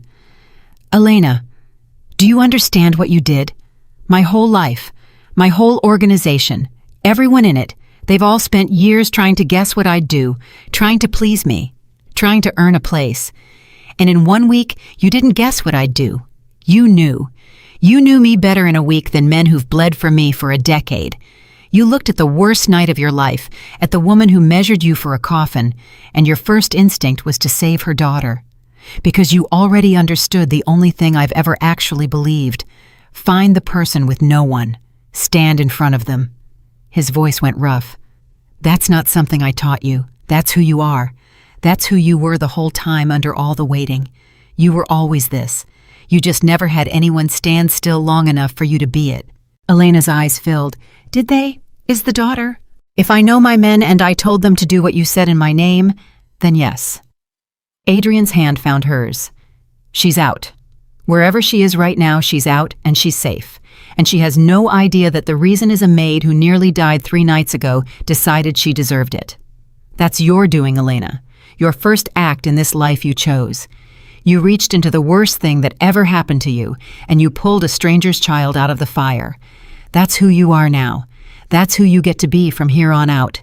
Not the girl who waits in hallways, the one who opens the door. She bent and pressed her forehead to his the way she had in the car, the way that had become theirs, and for a while neither of them needed to say anything at all. The weeks that followed were slow and strange, and better than any Elena had ever known. Adrian healed badly at first, and then steadily, and he was a terrible patient, restless and proud, and forever trying to get up before he should.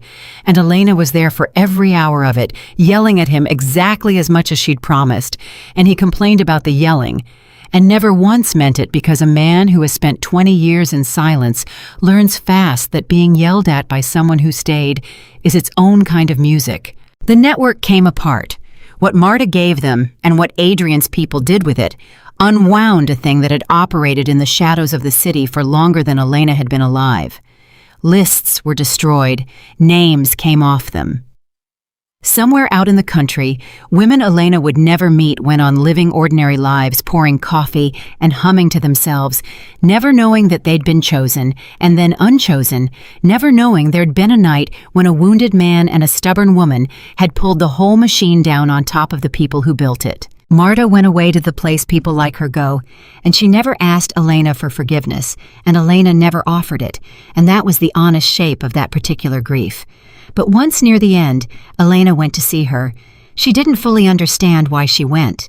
She sat across from the old woman who had held her face and lied, and for a long time neither of them spoke. "Your daughter's safe," Elena finally said. "In case they didn't tell you. She's out. She's somewhere they'll never reach her."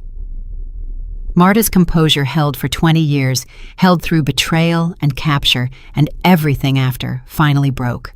Not into words, just tears silent running down a face that had measured Elena for a coffin and meant every kindness anyway. "Why?" Marta whispered. "After what I did to you, why would you save her?" "Because you loved her enough to become a monster for 20 years, Elena said, "and I decided the world had punished that love enough." She stood. "I'm not forgiving you, Marta. I want to be clear. What you did doesn't get forgiven. But your daughter didn't do it. Your daughter was just somebody with no one being used as a weapon against a person who loved her, and I know exactly what that's like, so she gets to be free of all of you, including you." Elena paused at the door. "Go with God, Marta," she said, giving the old woman back her own last words, and she meant them in the complicated way that a person can mean a thing like that, and she left. She never saw Marta again, but she never regretted going. Spring came to Chicago the way it always did, reluctantly, and then all at once. And one morning, Adrian, healed, now upright, now himself again, but not quite the same self, walked Elena to the front door of the mansion.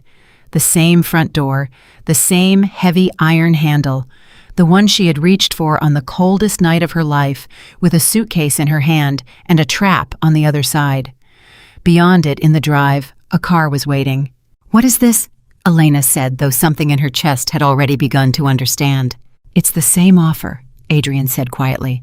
The one I made you in that room when I thought I was dying. The one you were too busy saving my life to accept. He turned to face her. A new name. Money enough that you never have to work another day unless you want to. A life somewhere no one will ever find you. No shadows, no danger, no ghosts. A completely clean start, Elena, with no strings and no debt and no me. It's real. The car is real. The papers are real. If you get in it, you're free and you're gone, and you never have to look over your shoulder for the rest of your life. Elena stared at him. You're doing it again? I'm doing it right this time. His voice was steady, but she could see what it cost him. The last time I offered you this, you were in shock and I was bleeding, and you were choosing between the man who saved you and a hallway you'd just watched fall apart. That's not a fair choice. That's not a free one. Fear was in the room. So was gratitude. So was blood. He shook his head. I need to know you're not staying because I saved your life. I need to know you're not staying because you feel like you owe me, or because you're afraid of the world out there, or because I'm the only person who ever chose you, and you think this is your only shot at being chosen. I need to know it's not any of that. He gestured at the open door, the waiting car, the whole clean, free future sitting in the spring morning. So there it is. No shock, no blood, no fear, just a door and a choice, and me stepping all the way back so you can make it. If you want that life, it's yours. I'll walk you to the car myself, and I'll wave until you're out of sight, and I will never once try to find you. Because I love you, and loving you means you get to choose. Elena looked at the door, she looked at the car, she looked at the free, clean, frightening life waiting for her in the morning light. The thing some part of her had wanted her whole existence, the escape, the fresh start, the world with no shadows in it. And then she looked at Adrian standing all the way back, giving her the whole world, and asking for nothing exactly as he had done every single day for a year, before she even knew his name meant anything to her. And she understood finally and completely the difference between the two nights. You know what's funny? Elena said. The first time I stood at this door, I thought freedom meant running. I had my suitcase, and I had my new life, and I thought the whole point of being alive was to get away. Get away from this house, from you, from the shadows, from all of it. I thought if I could just walk through this door, I'd finally be free. She took a step toward him away from the car. And I was wrong, because I did walk through it in a way. I went out onto that roof and I came down that ladder and I got in a different car 3 months ago, and you know what I found out? Running isn't freedom. Running is just fear with somewhere to go. Another step. Freedom isn't the door being open. Freedom is being able to choose to stay when the door is open. That's the thing nobody ever gave me my whole life. Every place I ever was, I was there because I had nowhere else to be. The orphanage, the foster homes, even this house at first. I was always somewhere because I was stuck there. She reached him. She put her hand flat against his chest over the heart that had nearly stopped for her. This is the first time in 26 years that I can leave, really leave, clean and free and safe. And that's exactly why staying finally means something. You didn't trap me into this, Adrian.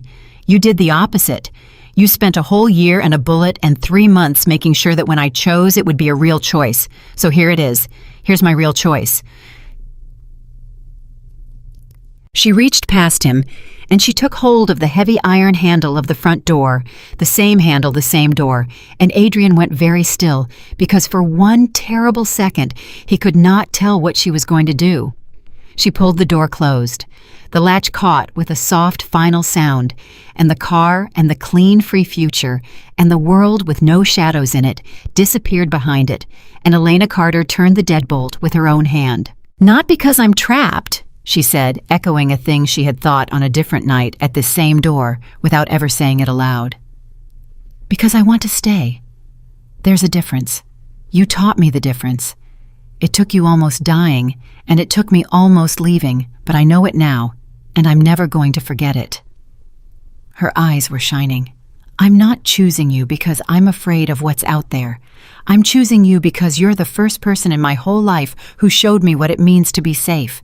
And safe isn't a car, and it isn't a new name, and it isn't a world with no danger in it. Safe is a person who stands in front of you and asks for nothing. Safe is you. She took his face in her hands, the way Marta once had, the way she had reclaimed for herself now, and made mean something true. I looked for a home my entire life, Adrian. 26 years. Every door I ever walked through, I was looking for it. And it was never a place. It was never a house or a city or a job. It was a person who chose me first and let me choose him back. I found it. I'm standing in it. I'm not leaving it for anything the world could offer me because the world already offered me everything, and it's sitting in a car in the driveway, and I just closed the door on it. For a long moment, Adrian Moretti could not speak. This man who had held 100 doors and walked through, none of them who had loved in secret and let everyone go, who had decided at 19 that love was a target and spent 20 years being proven right, stood in the front hall of his own house and looked at a woman who had just closed his own door on her own freedom by her own choice and chosen him. And then at last, he did the thing he had never let himself do. He stopped holding the door. He reached out and pulled her in, careful of the wound that was still healing, and he held her the way a man holds the one thing he was sure he'd never be allowed to keep, and into her hair. He said the words he'd been unable to finish saying on a roof 3 months ago, the whole sentence this time. No bullet interrupting it, no fear cutting it short. "I love you," Adrian said. "I have loved you since before you knew my name meant anything. I loved you in secret, because I thought it would keep you safe, and I was ready to let you walk out that door and love you from a distance for the rest of my life. And I was wrong. I was wrong for 20 years. Loving you from a distance didn't keep anyone safe. It just kept me alone. And I'm done being alone, Elena. I'm done holding the door. I'm walking through it, with you, for the rest of my life. For the rest of your life," Elena repeated, and it was a vow, and they both knew it. For the rest of it. However long, however dangerous, all of it. You and me, both of us. He pulled back just far enough to look at her. Together. Together, Elena said. And the maid who had spent her whole life being handed from one pair of indifferent hands to another, who had believed she was temporary in every room she ever stood in, who had reached for this same door on the coldest night of her life, certain that she was nobody's and belonged nowhere, stood in the warm morning light and understood all the way down to the bottom of her that she had finally stopped being temporary. She was home, not because a door was locked, because she had locked it herself, not because she was owned, because she had chosen, not because she was safe, but because for the first time in 26 years, she was safe and free and loved all at once. And no one, not the men who made lists, not the ghosts of a house full of grief, not even the frightened, lonely part of her own heart that had spent a lifetime waiting to be left, could ever take it from her again. Elena Carter had gone looking for a place where she belonged, and in the end she had not found a place at all. She had found a person who stayed, and she had stayed right back. 1 year later, the same house that had once shaken with alarms and gunfire was warm and quiet and full of a kind of light it had never known before. And Elena Carter stood in the kitchen at 6 a.m, humming to herself, doing the one thing she had promised Adrian she would never let anyone take away from her again.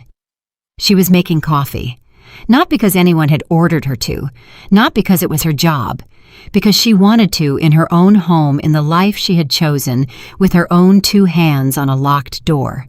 "You're humming again," came Adrian's voice from the doorway. "I'm always humming," Elena said without turning around. "You just used to be too far away to hear it." He crossed the kitchen, healed now, whole, now moving the way he'd moved before the roof, and he came up behind her and wrapped his arms around her and rested his chin on the top of her head, and she leaned back into him the way she had learned to do over a year of practice, a year of learning what staying actually felt like, day by ordinary day. "A year ago today," Adrian said quietly, "I know what day it is. A year ago today, you reached for that front door with a suitcase in your hand, and I said 6 words that you hated me for. You're not leaving this house tonight." Elena smiled into the morning. "I did hate you for them, for about an hour, and then I spent the rest of my life being grateful for them. Do you know what I was thinking in that hallway right before I said them? Adrian's arms tightened around her. I've never told you this part. I saw you on the security feed reaching for that handle, and I knew what was waiting outside, and I had exactly 10 seconds to decide whether to let you walk into it or stop you. And in those 10 seconds, I wasn't thinking about the trafficking network or the men in the car or any of it. I was thinking one thing over and over. Don't let her be another Marco. Don't stand there and watch another person you love die because you were too slow, too careful, too proud to move. He was quiet a moment. You were the first person in 20 years I moved fast enough for. That's what those 6 words really were, Elena. They were me finally being fast enough. Elena turned in his arms so she could look at him. You never told me that. I've gotten better at telling you things, Adrian said. You made me. It's very annoying. I liked being mysterious. You were never mysterious. You were just lonely and calling it mysterious. See this? He shook his head. This is what I signed up for. A woman who tells me the truth about myself before I've had coffee. Speaking of which, she handed him a cup and he took it, and for a moment they just stood there in the kitchen, where an old woman had once measured her for a coffin, in the house where everything had almost ended drinking coffee, in the plain gold light of an ordinary morning that neither of them had ever expected to live to see. It had not all been easy. Elena would never have told anyone that it was. The first months after the roof had been hard in ways she hadn't expected. She'd wake at 3 a.m. with her hands pressed to a wound that wasn't bleeding anymore, certain she was still on that freezing roof, certain Adrian was still slipping away under her palms. He'd wake too sometimes from dreams he never described, but that she came to understand were about Marco, about a street 20 years gone, about a brother dying with his head in Adrian's lap. They were 2 people who had spent their whole lives being left learning slowly and clumsily, and with a great many arguments how to stay. But they learned. That was the thing Elena marveled at on mornings like this one. They actually learned. A man who had not let anyone close in 20 years learned to let her close. A woman who had never once in her life believed she was permanent learned that she could be. It didn't happen in a single beautiful moment. It happened in 10,000 small ones, in coffee made and shared, in arguments had and survived, in nightmares held through, in 100 ordinary days that added up exactly as Elena had promised him they would into a life. I have something to tell you, Elena said, setting down her cup. I was going to wait, but I don't want to wait anymore. I'm done waiting for things. You cured me of that. Adrian went still the way he did when he read something in her voice. What is it? Marta's daughter. Elena watched his face. Her name is Sophia. Did you know that I didn't for the longest time? She was just the daughter this person we saved without ever meeting. Your men got her out and set her up somewhere safe, and that was the end of it, or I thought it was. Elena took a breath. She wrote to me 3 weeks ago. I don't know how she found me, but she did. And she wanted to know why. Why a woman her mother betrayed would be the reason she was free. She said she'd spent a year not understanding it. She said it kept her up at night. What did you tell her? Adrian asked. I told her the truth. I told her that her mother did a terrible thing to me, and that I'd never forgive it, and that none of that was her fault, and that somebody with no one deserves someone to stand in front of them. Elena's eyes were bright. And then she wrote back. And we've been writing back and forth for 3 weeks now. And Adrian, she's alone. She has no one.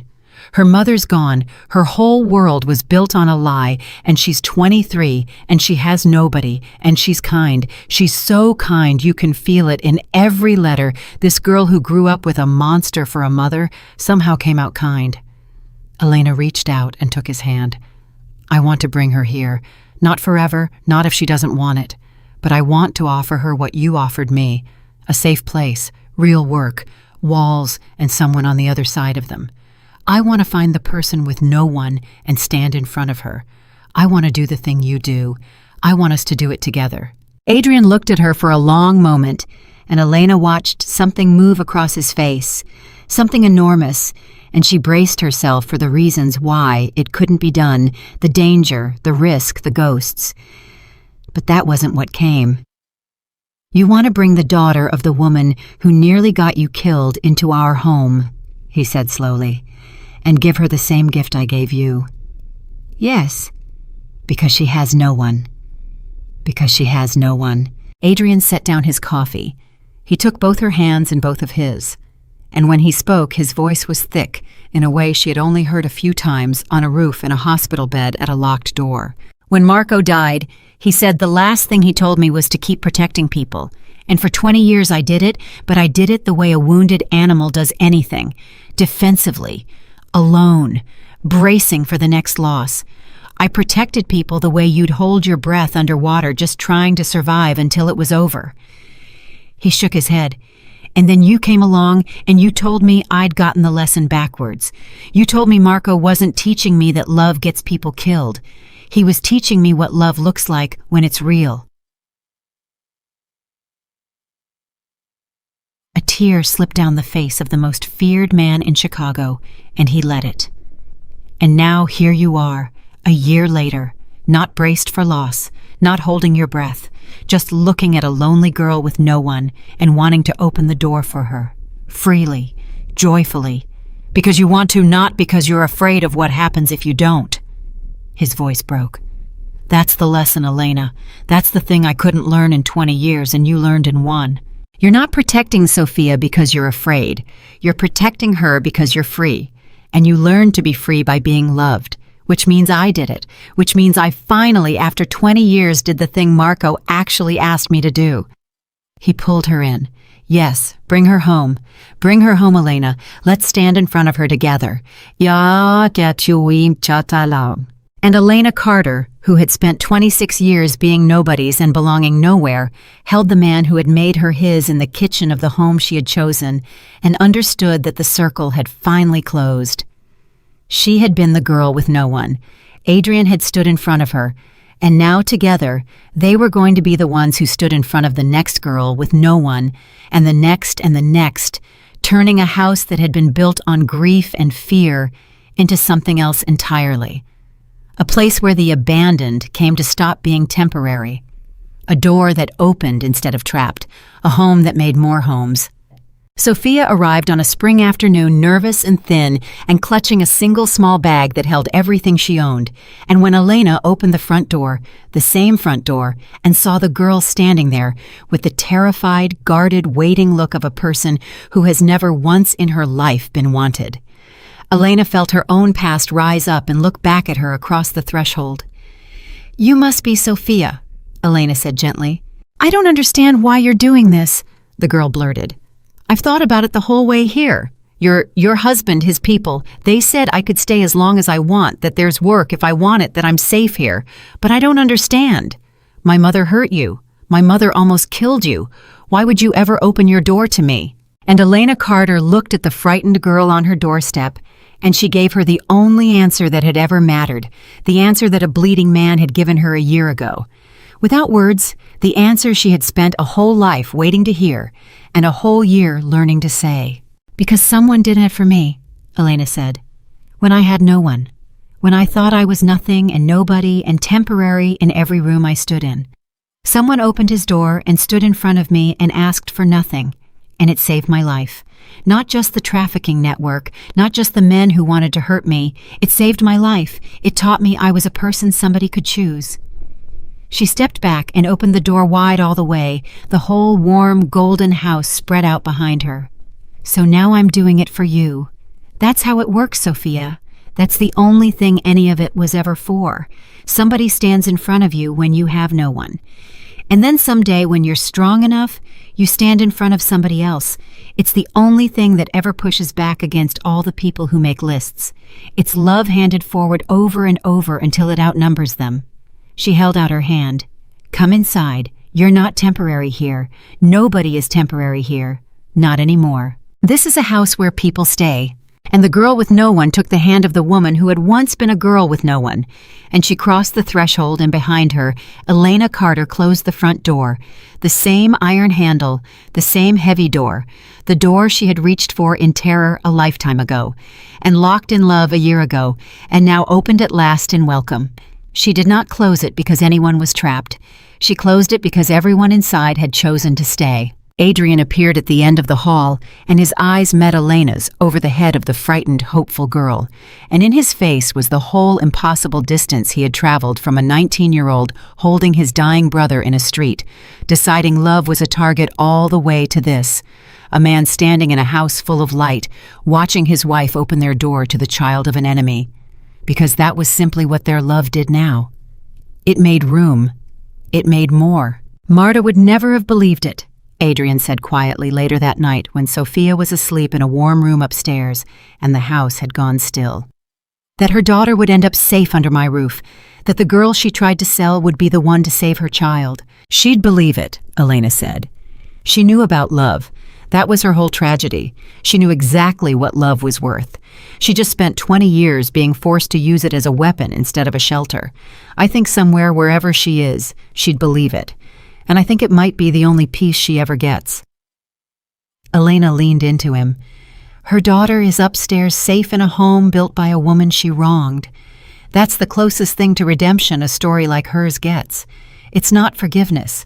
It's better than forgiveness. It's that the love she couldn't protect got protected anyway, by us. Adrian pressed his lips to her hair. By you. By us, Elena insisted. You started it. A year of standing in front of me in secret. I just learned to do it out loud.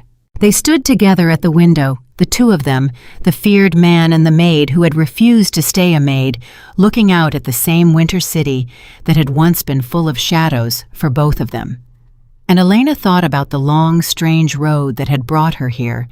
She thought about the suitcase and the necklace and the tracker and the roof and the ladder and the hospital bed and the locked door. She thought about all the versions of herself she had been, the waiting girl, the invisible girl, the temporary girl, and she understood that she had needed every one of them to become the woman standing at this window with this man's arms around her and a rescued child asleep upstairs. Do you ever think about how close it was? She said softly. How I almost walked out that door. How if you'd been 10 seconds slower on that security feed, I'd have gotten in that car and none of this would exist.